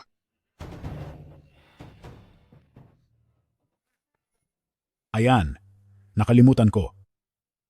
Yung isa pa, paano po ba ang papunta sa Jiangjing Road 236? Hahaha. Diretso lang at lumiko doon, makakarating na kayo. Sige, salamat po. Masarap ba ang kakanin? Sasabihan ko si Mitang, nadalhan ka pa ng marami. Mitang, tapos ka na.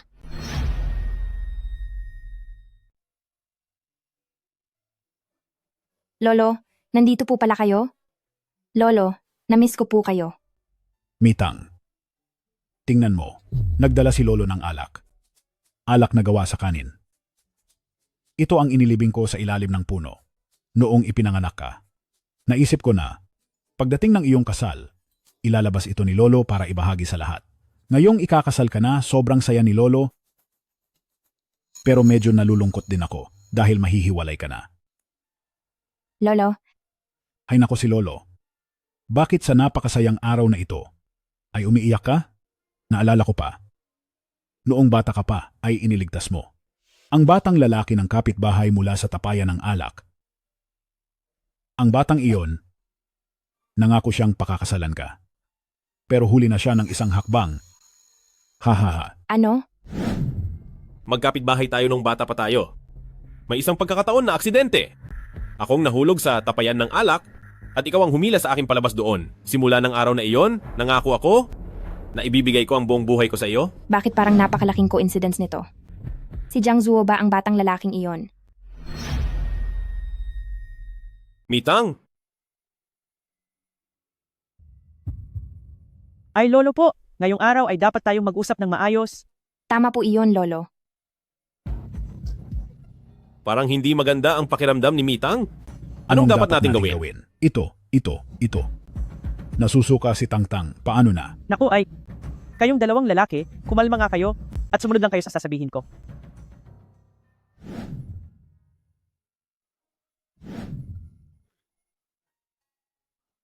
Siya kaya talaga iyong, kuya noong bata pa ako, pero nakalimutan ko na ang mga bagay na iyon.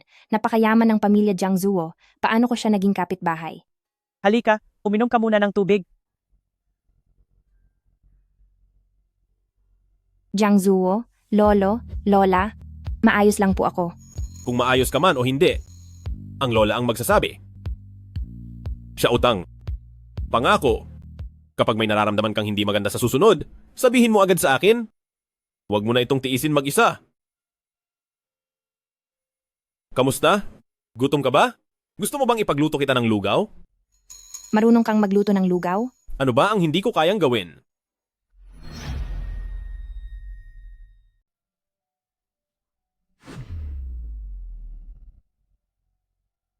Lahat ba ng ito ay ikaw ang gumawa? Ang husay sa pagluluto ng batang ito ay naitago pa sa akin. O siya utang, halika rito. Magbigay ka ng komento sa luto niya. Tama po, ang lalaking marunong magluto, ang siyang pinakamagandang handog. Siya utang. Tikman mo kung kontento ka na sa handog niya.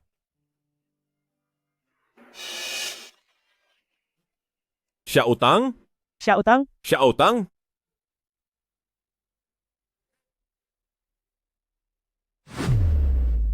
Siya utang, anong nangyayari sa iyo?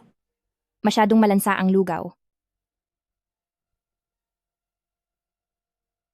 Ayos ka na ba? Medyo maayos na po, pakiramdam ko lang ay parang hindi maganda ang tiyan ko. Mukhang hindi ka kontento sa handog ko. Kailangan ko na talagang pagbutihin ang pagluluto dahil kung hindi, baka ang asawa kong si Mrs. Jiang ay iwanan na ako. Napansin ko na talaga na nagiging makapal na ang mukha mo. Siya nga pala, bago tayo ikasal, mayroon akong gustong itanong sa iyo. Mayroon din akong sekretong sasabihin sa iyo.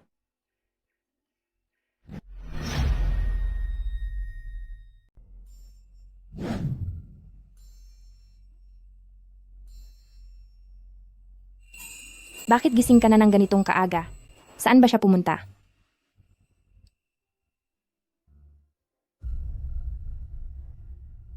Nagpalit lang naman ako ng isang sinaunang espada, pero wala ka talagang pakiramdam at nagawa mo pang ipahuli ako.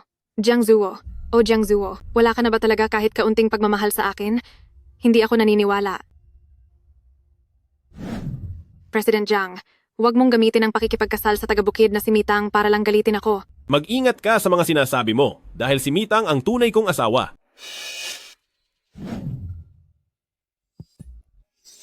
Kaya naman pala paulit-ulit na nahuhuli si Lin Xiao, pero laging nakakalabas ng walang galos. Jiang Zuo, ang sikretong sinabi mo sa akin, Ano ba talaga iyon?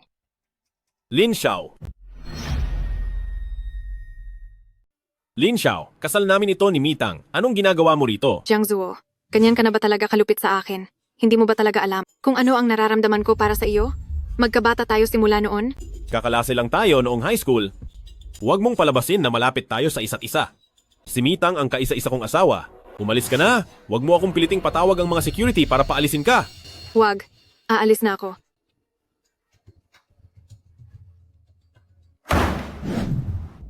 Nakita mo ang lahat kanina, di ba? Napakawalang modo mong taga-bukid. Wala ring silbi kahit habulin mo siya ngayon. Kapag naitanim na ang duda sa puso, hindi na ito madaling mawawala.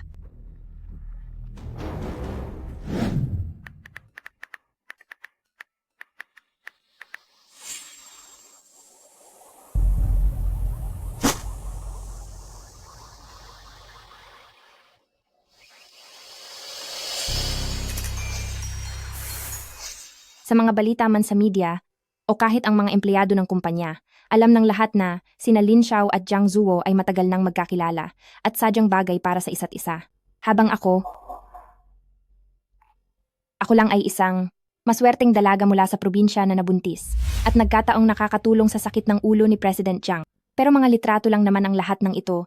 Wala pang sinasabi si Jiang Zuo na may relasyon sila ni Lin Xiao. Ano man ang mangyari, gusto kong personal na tanungin si Jiang Zuo tungkol dito.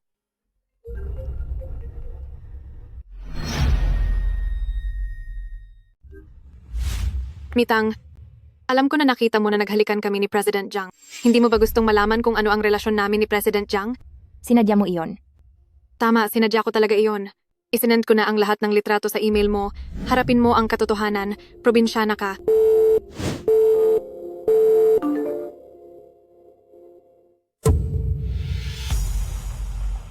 Mitang! Anong tinitingnan mo? Bakit ang tamlay ng mukha mo? Huwag mo akong hawakan. Jiang Zuo, may itinatago ka ba sa akin? Mitang, ano bang sinasabi mo? Sabi ko sa'yo, ang lihim ko ay sasabihin ko sa'yo ngayong umaga. Hanggang kailan mo ba ako lolokohin? Matagal na kayong nagmamahalan ni Lin Xiao. Niloko mo pa ako para magpakasal? Itinalaga mo lang ba ako bilang gamit lang para sa sakit ng ulo mo? Na-edit ang litratong iyon, peke iyan. Mitang, huminahon ka, paano ko magagawang? Ginagawa mo ba akong tanga? Nakasabit ang hikaw na iyan sa tenga niya. Ma-edit mo rin ba iyan? Iyon ay noong. Umalis ka. Hahayaan ko muna, kumalma si Mitang, at saka ako magpapaliwanag sa kanya.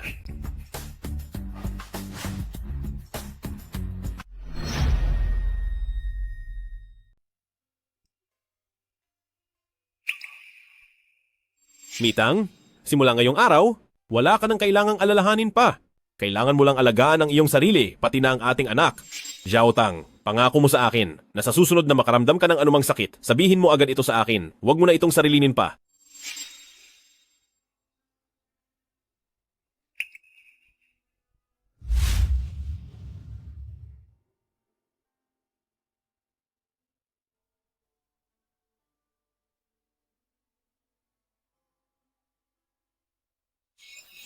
Dahil hindi naman ako nabibilang dito, hindi na rin dapat ako manatili pa. Ang marriage certificate na ito na lang ang magsisilbi kong huling alaala. Mitang, kailangan mo nang gumising sa katotohanan.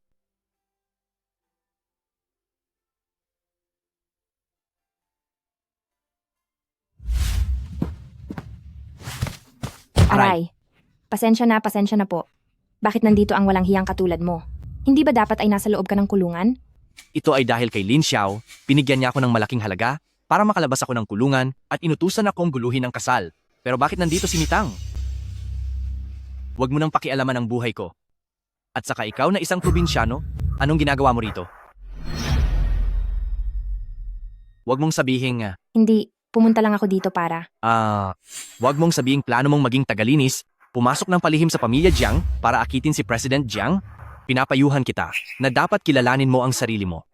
Tutal, isa ka lang namang probinsyana at may ginang Jiang na ang taong iyon. Huwag mong pakialaman ang buhay ko. Uy, ano itong nasa loob ng bag mo? Alam ko na. Siguro ay nagbabalak kang magnakaw at nahuli kita sa akto. Ayokong makipagtalo sa iyo, tabi. Tatakas ka? Patingin muna kung anong laman ng bag mo. Baka sakaling ngayong araw. Makahuli ako ng isang magnakaw para sa pamilya Jiang. Sa akin ang gamit na ito, wala kang karapatang mag-inspeksyon. Hindi ito lugar para sa isang katulad mong probinsyana para magwala ng basta-basta.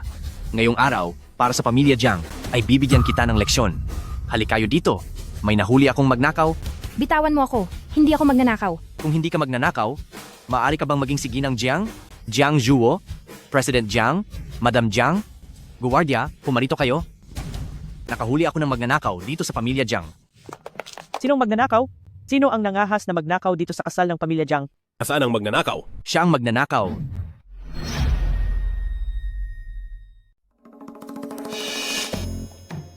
Xiao Tang, bakit ka narito? Saka ikaw, sino ka naman? Balak po yatang tumakas sa kasal ni Mitang. Siya po si Luca, ang dati kong family doctor. Mayroon kaming hindi pagkakaunawaan noon, Guwardiya. Turuan niyo ng leksyon si Luca at palayasin siya. Aray, bakit niyo ba ako hinuhuli? Siya ang totoong magnanakaw. Anong magnanakaw? Siya ang bride ngayong araw, ang batang madam ng pamilya Jiang. Paano siyang naging sino mang Madam Jiang? Magkakampi kayong lahat. Bitawan niyo ako. Pagbabayarin ko kayong lahat.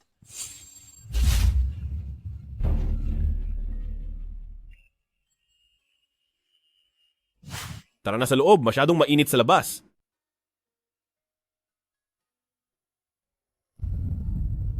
Naku, Mitang apo ko, bakit nakatayo ka lang diyan sa pinto at ayaw mong pumasok? Dahil ba iyon sa baliw na babae kahapon at natakot ka ba sa kanya? Huwag kang matakot, nandito si Lola. Sa susunod na may mga api sa iyo, palalayasin silang lahat ni Lola. Nandito rin si Lolo. Sabihin mo sa akin kung may problema. Gagamitin ni Lolo ang karayom para itaboy ang mga masasamang tao. Lolo, Lola, maayos lang po ako. Siya nga pala, Mitang apo, ano ba itong laman ng bag mo? Parang ang punong-puno nito. May dala ka bang magandang regalo para kay Lola? Lola, wag niyo na po siyang biruin. Mitang, umalis ka na lang nang hindi man lang nagpapaalam at may dala ka pang bag habang papunta sa hardin. Kung hindi ka lang pinigilan ni Luca, ay hindi ko man lang malalaman na aalis ka na. Kung may sasabihin ka man, pwede mo namang sabihin sa akin ngayon. O kung sa tingin mo ay hindi ka komportable, lumipat tayo ng ibang lugar. At dahan-dahan mo itong sabihin sa akin. Maupo ka. Nararamdaman ko lang na hindi ako nababagay rito. Saan banda ang hindi bagay? Sabihin mo. Yung litratong sinend sa akin ni Lin Xiao ay nakita ko na. Magkababata kayo ni Lin Xiao at matagal nang magkakilala. Habang ako ay isa lang probinsya ng babae, hindi ko kayang mamuhay bilang asawa ng isang CEO na parang ibong nasa hawla.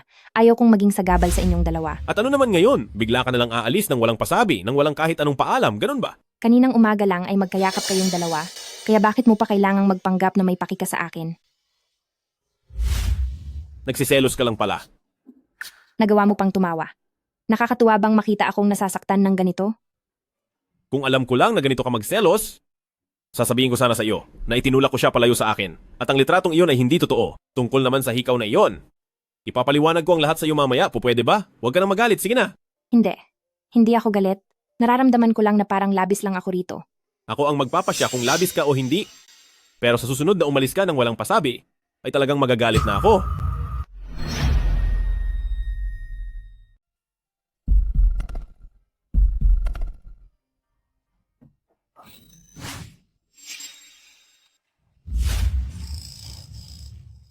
Naglalambing ang mag-asawa, kaya huwag na nating silang gambalain. Pero kanina pa sila. Ay naku, tara na, tara na. Hindi ba't dapat pababain sila para mamili ng mga alahas? Kahit kailan naman ay pwedeng pumili niyan, huwag ka na kasing maging hadlang sa kanila. Tara, alis na tayo. Natakot ka ba kanina? Sinong natakot? Wala nang tao ngayon.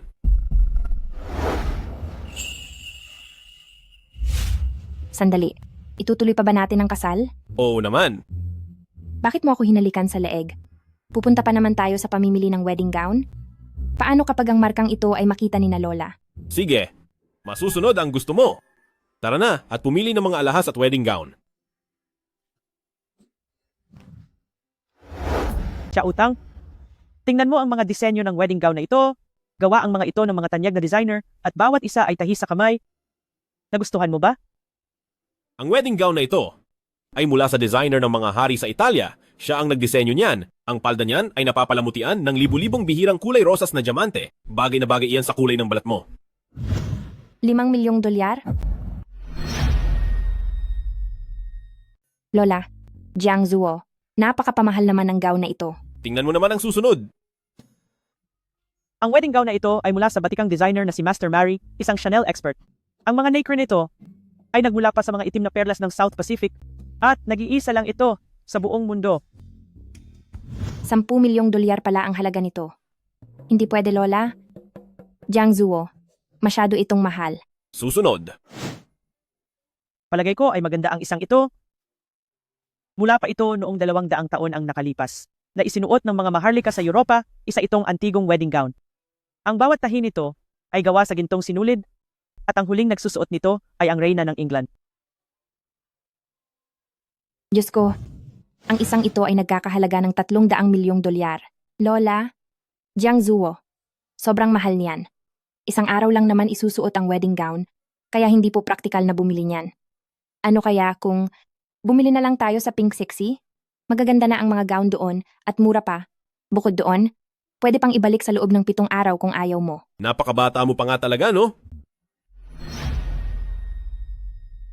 Anong mahal ang pinagsasabi mo? Ikaw kaya ang apo sa tuhod ng aming pamilya, Jiang? At ang kasal ninyo ay kailangang maging marangya at magarbo? Kung hindi ka makapili sa mga ito, ay bibilhin na natin ang lahat ng ito. Huwag naman po. Ang kasal ay ang pinakamahalagang yugto sa buhay ng isang babae. Hindi magandang pangitain ang magsauli ng gamit. Makinig ka na lang kay Lola. Bilhin na nating lahat iyan. Siya Utang, tingnan mo pang muli ang mga ito. Meron ka bang nagustuhan dito? Lola, ayoko na po niyan.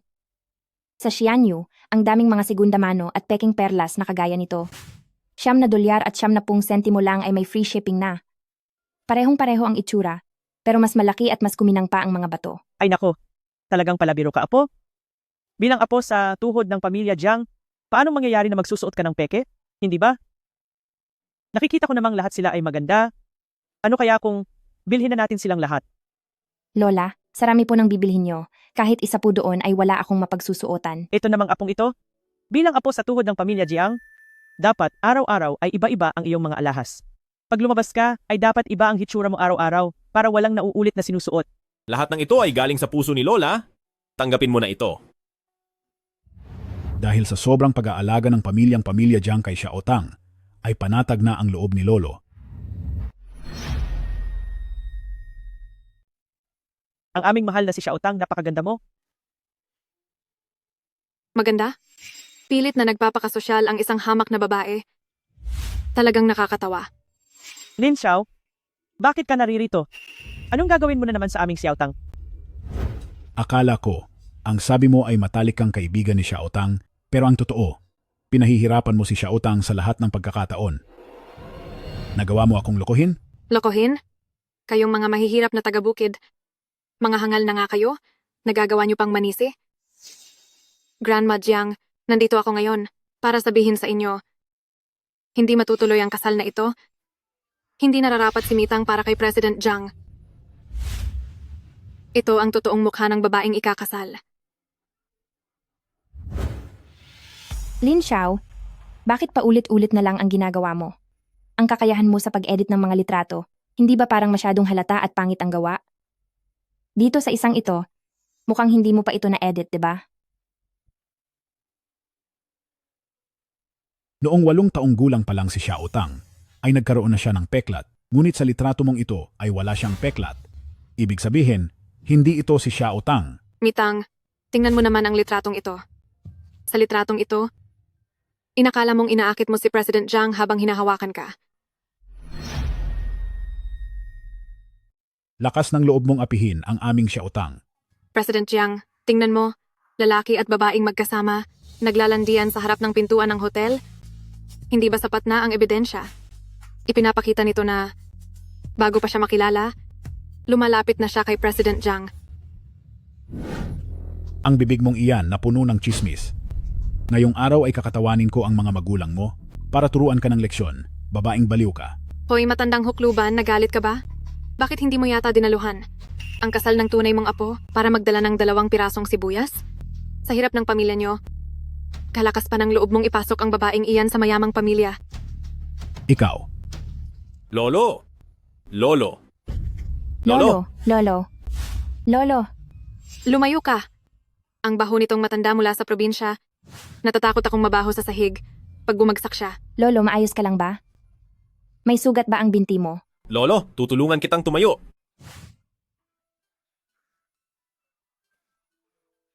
President Jiang, sigurado ka ba talagang papakasalan mo ang apo ng ganitong klaseng matanda?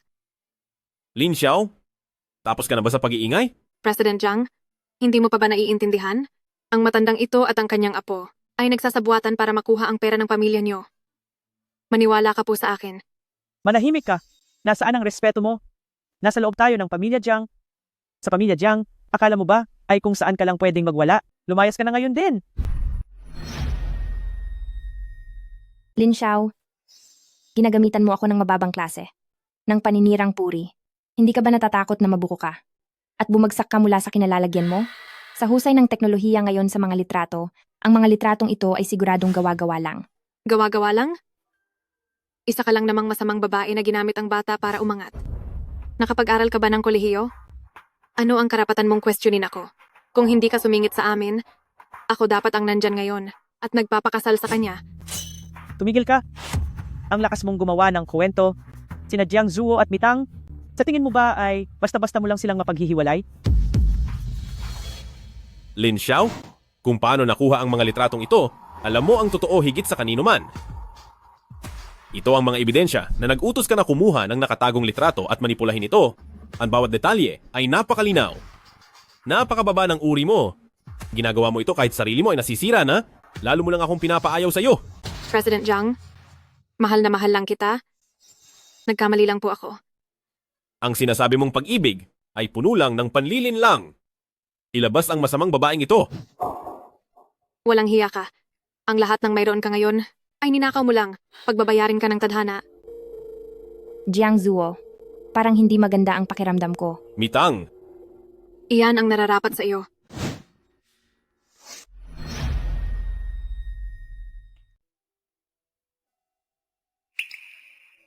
Gising ka na pala? Ang anak ko. Kumusta ang anak ko? Ayos lang ang bata. Kaya lang sa nakalipas na 2 araw, masyadong marami kang hinarap na problema. Tapos nakipagtalo ka pa sa baliw na babaeng iyon, kaya naging medyo delikado ang pagbubuntis mo. Kailangan mo lang magpahinga at basta inumin mo ang gamot mo, magiging maayos ang lahat. Lola, susundin ko po kayo.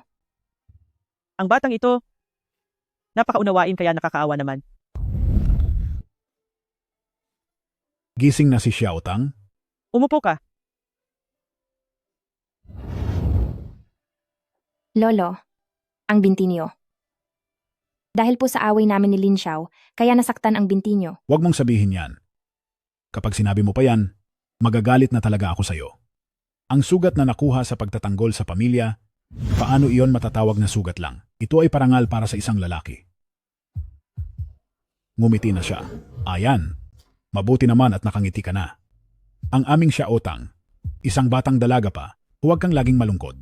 Magkukuwento si Lolo ng joke sa iyo. Pinapaimbestiga ko sa iyo si Pamilya Lin, anong balita? Noon pa kita inutusang imbestigahan ang pagkataon ng tiyuhin ni Lin Xiao at ang tungkol sa hikaw. Bakit hanggang ngayon wala pa ring balita? hindi sapat ang hikaw para pabagsakin si Pamilya Lin. Masyadong malawak ang impluensya ni Pamilya Lin. Sa pagkakataong ito, ginamit ni Lin Xiao ang kapangyarihan ng pamilya niya para makalabas. Pagkatapos nito ay lalo pa siyang magiging mapangahas. Kailangan ko pang mag-isip ng ibang paraan. Imbestigahan mo. Kahit pa ang pamilya Jiang natin ay malugi ng malaki, kailangang malaman ang totoo. Gagawin ko po.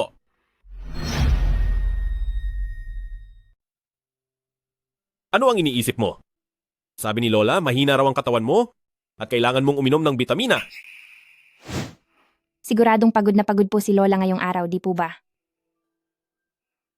Gusto niya sanang sumama rito, kasama ko, pero pinilit ko siyang magpahinga dahil baka hindi kayanin ang katawan niya.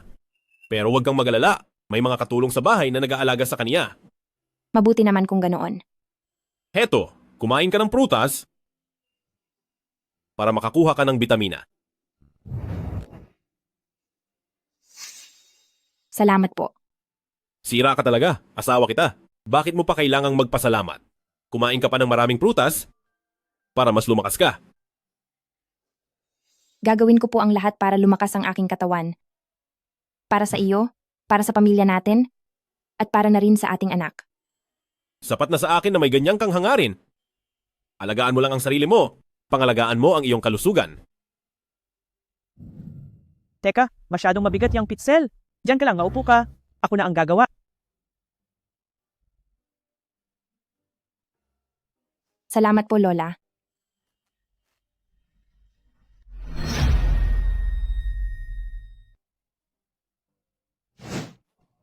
Masyadong delikado ang ginagawa mo. Paano mo iyan magagawa lalo na't buntis ka? Halika rito, upo ka muna.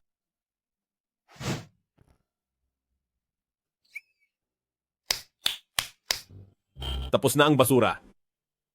Mahal, anong problema? Ito, hindi mo ipinapagawa sa akin. Iyan din, hindi mo ipinapagawa. Ano na lang ang pwede kong gawin? Wala na akong magawa. Kung wala kang magawa, edi mag-shopping ka. Marami tayong pera. Halika. Kunin mo ito. Sinabi mo iyan, ha? Oo. Sige, talagang mag-shopping na ako.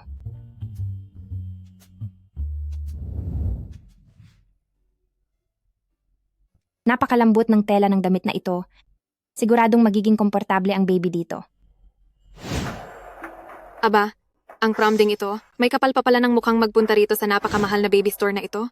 Kahit alinmang damit dito, wala kang kayang bilhin. Maganda ang damit na ito. Bibilhin ko ito. Ako ang unang nakakita sa damit na ito. Hindi ka naman buntis. Bakit mo ito bibilhin? Ano naman kung ikaw ang unang nakakita? Alin ba rito sa mga damit ang kaya mong bayaran? Baka pumunta ka lang dito para makita kung gaano kamahal ang mga ito para mahingan mo uli ng pera si President Jiang. Napakawalang hiya mo talaga. Kahit mahirap man ako, may karapatan pa rin akong ibigay ang pinakamabuti para sa mga anak ko. At saka, hindi ako mahirap. Ang damit na ito ay kukunin ko. Sinabi ko na sa iyo, ako ang unang nakapili nito. Ako ang nauna. Gusto ko ang isang ito. Ako ang tagapagmana ng pamilya Lin, isang VIP client ng mall na ito, na gumagastos ng 10 milyong dolyar kada buwan. Kung matalino ka, bilisan mo at itabi ang damit na ito para sa akin. Mrs. VIP po si Miss Lynn. Prioridad po sila sa lahat ng bibilhin. Ibigay niyo na po sa kanya ang damit para naman po hindi maapektuhan ang trabaho namin. Dahil ba VIP siya, ay pwede na siyang basta-basta mang-api ng tao. Ano naman kung apihin kita? Anong magagawa mo? Umaasa ka lang naman kay Jiang Zuo, kaya ka lang nakakatayo rito. Kapag hindi mo ibinigay sa akin ang damit na ito, sa loob lang ng ilang saglit, ay sisiguraduhin kong mawawalan. Nang hanap buhay ang sales lady na ito. Ako ay walang silbi.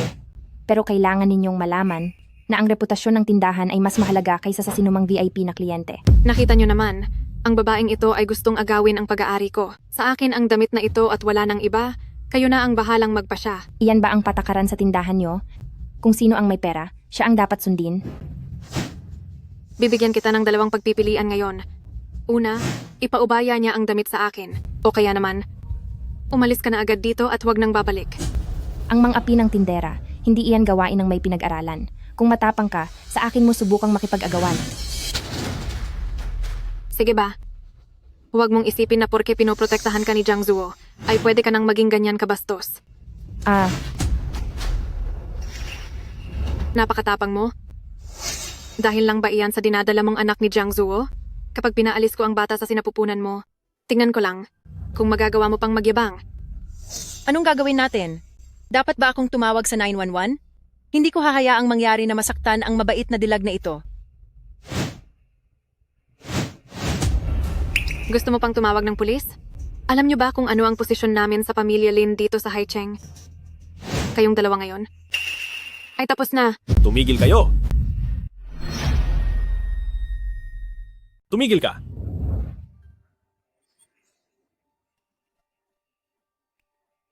Jiang Zuo.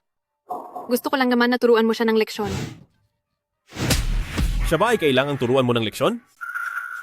Masakit ba? Ayos lang ako. Masyado ba akong naging mabait sa inyong sa pamilya, Lin?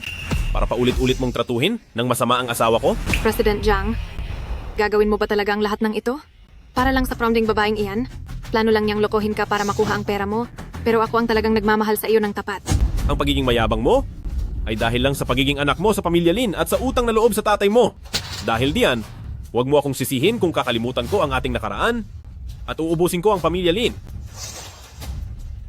Special Assistant Zoe, ito na ang pagkakataon. Ilabas mo na ang lahat ng mga baho at sikreto ng pamilya Lin. Gusto kong makitang bumagsak ang pamilya Lin mula sa kinalalagyan nila. Nababaliw ka na. Alam mo ba kung sino ang tito ko? Ang alam ko lang, hindi mo dapat ginalaw ang asawa ko. Dahil ginawa mo ito, handa ka dapat sa magiging kapalit nito? Ikaw, Miss Sales Assistant, hindi mo kailangang sumunod sa mga maling utos para lang apihin ang asawa ko. Simula ngayong araw, promoted ka na bilang store manager ng shop na ito. Para naman sa Lin Xiao na ito, simula ngayon sa lahat ng branch ng Universal Group, hindi na siya pinapahintulutang pumasok. Ilabas siya rito.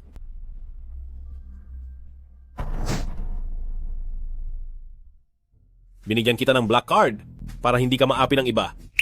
Gamitin mo rin ang autoridad mo bilang misis ng pamilya Jiang. Ang cute naman ng damit na ito. Dahil mukhang gusto mo naman, bumili ka na ng mas marami. Siguradong bagay ito kapag isinuot na ng anak natin.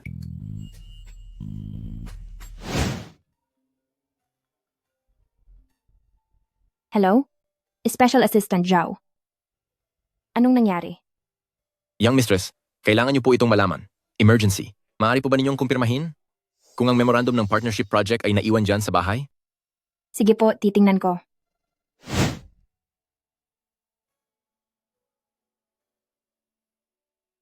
Hello?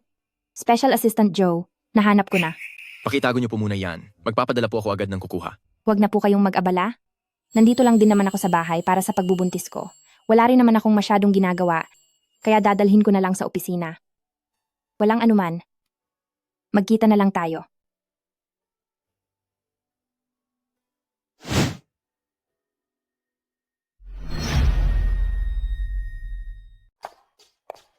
Sa ganda ng ayos ko ngayon, Jiang Zuo, siguradong mabibighani ka sa akin. Anong ginagawa mo rito? Ako, nandito ako ngayon para makiusap na palampasin mo na ang tungkol sa pamilya Lin. Palampasin ang pamilya Lin? Sabihin mo nga sa akin? Bakit ko naman gagawin iyon? Ang tito ko, nagtrabaho siya ng buong buhay niya para lang marating ang posisyon niya ngayon. Kung ilalabas mo ang lahat ng maduming impormasyon na ito, at kapag natanggal siya sa pwesto, paano niya iyon makakayanan? Dapat noong ginagawa niyo pa lang ang mga kabastusang ito. Naisip niyo na ang darating na araw na ito. Basta't pumayag kang palampasin ang pamilya Lin. Handa akong ibigay ang kahit na anong kapalit.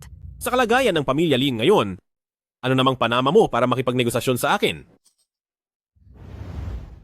Basta't palampasin mo lang ang pamilya Lin, kahit na hayaan mo akong kasama ang may kapansanan na iyon, na magsilbi sa iisang asawa, handa ako. Sa puso ko, hinding-hindi mo mapapantayan si Mitang. Ayusin mo ang damit mo at umalis ka na rito. Security! Ayaw ko nang makita sa Huanyu ang babaeng ito.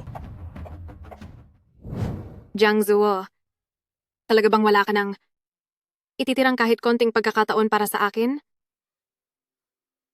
Ang babaeng ito, mukhang wala na siyang magagawa. Pero ang totoo, nangangarap pa rin siya ng gising. Mahal? Bakit ka napunta rito? Naiwan mo kasi ang project proposal mo sa bahay, kaya dinala ko rito. Sa susunod, hayaan mo na lang ang mga tauhan mo na gumawa niyan, nagdadalang tao ka pa naman. Bakit kailangan mo pang magpunta rito ng personal? Stable na naman ang bata sa loob ko. Naiinip na rin ako sa bahay. At saka Jiang Zuo, gusto rin naman kitang tulungan sa paraang kaya ko. Ang gusto ko lang ay maging masaya ka? Hayaan mong ako na ang bahala sa lahat. Salamat, mahal ko. Asawa kita? Kaya hindi mo kailangan magpasalamat sa akin. Ang protektahan ka, ang siya kong tungkulin.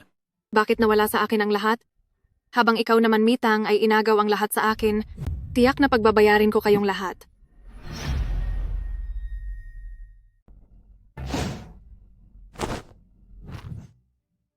Gustong-gusto ko nang kumain yan. Naku, Xiaotang, madali kang lamigin. Hindi ka pwedeng kumain ng ice candy. Kukumpiskahin ko muna ang ice candy na ito. Sige na nga, dahil mukhang gustong-gusto mo talaga, ibibigay ko na ito sa'yo. Talaga po, salamat Lola.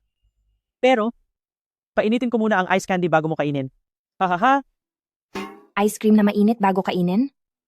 Lola, Hindi ko yata kakayanin ang labis mong pagmamahal. Hello, Lolo. Mitang, may nangyari sa bahay? Umuwi ka agad. Lolo, anong nangyari sa inyo? Anong nangyari sa inyo? Nagmahadyong lang ako sa kapitbahay. Tapos noong nag-away kami, ay nagkaroon ako ng sugat. Hindi naman malala. Hindi. Malala ang pagkakabagsak ko, umuwi ka na agad. Huwag na huwag mong sasabihin sa manugang ko, nahihiya ang lolo mo.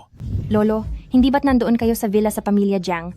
Bakit kayo bumalik? Bakit parang hindi nagtutugma ang mga sinasabi nyo? Ikaw na bata ka, ang dami mong tanong. Gusto mo bang mawala na ako? Hindi ganyan makipag-usap ang lolo ko. Sino ka? Ako ang lolo mo. Nasaktan ako, at hindi mo man lang ako uuwi para alagaan. Anong inexpect mong pananalita ko? Umuwi ka na. Sige, uuwi na ako ngayon din. Hintayin nyo ako. Ibang-iba ang tono ko. Sana naintindihan ni Xiaotang ang pahiwatig ko. At huwag siyang bumalik ng mag-isa. Paumanhin, ang tinatawagan nyo ay hindi sumasagot. Ililipat namin kayo sa voicemail box. Hello, Jiang Zuo. May nangyari sa lolo ko. Kailangan kong umuwi muna. Babalik ako sa loob ng 30 minuto. Kung hindi ako makabalik, isama mo ang mga pulis para hanapin ako. Sinunod ko na po ang iniutos nyo. At pinapunta ko na rito si Xiaotang.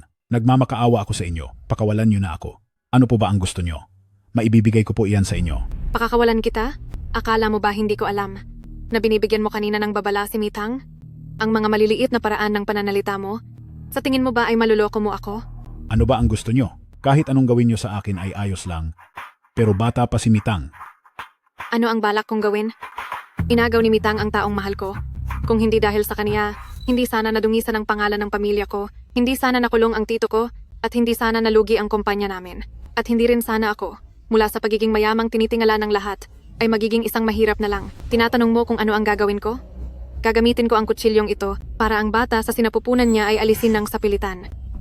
Tingnan lang natin kung paano pa niya makukuha ang atensyon ni Jiang Zuo. Nababaliw ka na ba? Masama iyang gagawin mo. Oo, nababaliw na ako. Gusto kong pagbayarin ng husto si Mitang. Ako na lang ang parusahan mo. Ano man ang nagawa ni Mitang, humihingi na ako ng tawad. Huwag ka nang magpanggap na mahal mo ang apo mo. Nayayamot ako sa mga dramatikong taga-probinsya na gaya nyo. Para sa mga katulad nyo, wala akong mahabang pasensya. Lolo, nasaan ka po? Nasaan ka po ba? Bakit hindi natin gawin ito? Tawagan mo muli si Mitang at papasukin mo si Mitang at hahayaan ko na si Mitang? Ano sa tingin mo? Ayos ba ang alok ko?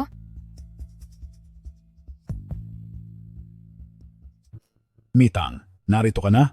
Lolo, anong nangyari sa inyo? Mitang, huwag kang papasok. Nandito si Lin Xiao. Mitang, ngayon na ang huling araw mo. Hindi ka na makakaalis ng buhay at magbabayad ka ng lubos. Lolo, nasaan po kayo? Lolo, nasaan na kayo? Jiang Zuo, pakisagot ang telepono. Bahala na. Ako ang pakay ni Lin Xiao. Papasok ako para mag-aksaya ng oras. Lolo, nasaan po kayo? Ito muna ang magiging disenyo ng Hainan sa ngayon. At pagkatapos ay bubuuin natin ang buong framework. Pagkatapos ay maghahanap pa tayo ng mga mahuhusay na tao para makapagtatag ng bagong kumpanya. Iyon lang. Jiang Zuo, may nangyaring masama sa lolo ko. Kailangan kong bumalik para tignan siya. Magantay ka ng balita ko. Hello? Special Assistant Zhu? Oo. Tawagan mo rin ang mga bodyguard. Magdala kayo ng maraming tao. Lahat kayo sumunod sa akin.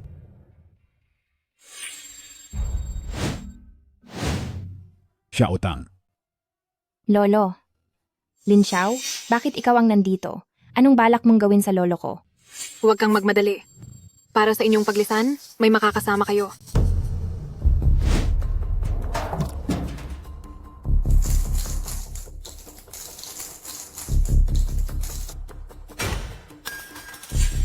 Gasolina? Lin Xiao, nababaliw ka na.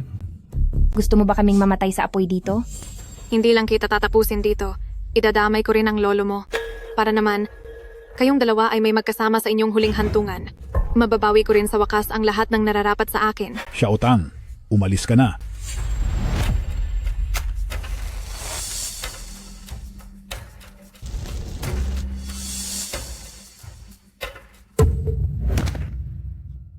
Xiaotang. Xiaotang. Jiang Zuo, mukhang hindi na tayo tatandang magkasama. Maging mag-asawa na lang ulit tayo sa susunod nating buhay. Kapag wala ka na, Jiang Zuo, sa kanya lang makikita ang halaga ko. Ako naman talaga dapat ang pinakaangkop para sa kanya. Pero bakit ikaw pa ang pinili niya? Gagawin ko ang lahat para pagsisihan niya ito habang buhay. Mawala ka na. Ang amoy ng nalalapit na katapusan. Hindi ba't mabaho ito? Haha. Mitang. Jiautang? Iligtas mo si Lolo. Hahaha. Hulihin ang baliw na babaeng iyon.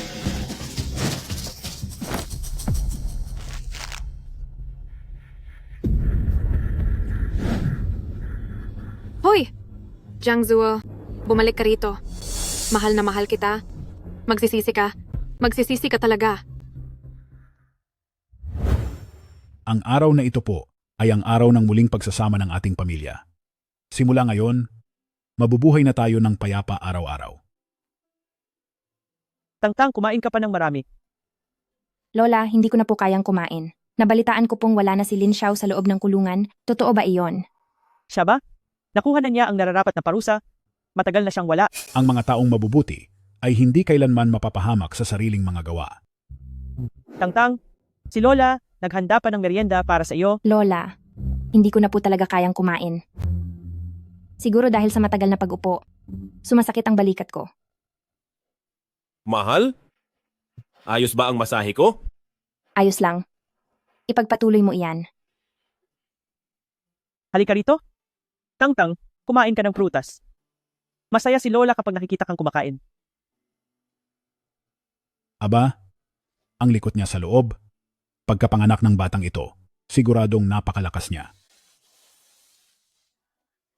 Basta maging malusog lang ang ating tangtang at ligtas ang bata, lahat ng iba pang bagay ay wala ng halaga. Huwag kayong mag-alala. Gabi-gabing gumagawa ng paraan si Jiang Zuo para imasahe ako ng maayos, kaya siguradong magiging malusog ang bata. Oo naman. Napakasakit. Manganganak na siya. Makinig kayo sa akin. Lolo, kunin mo ang gamit sa panganganak. Jiang Zuo, Opo. buhayin mo na agad si Mitang. Bilis, aalis na tayo. Pagkatapos nito, pawang magagandang araw na ang darating.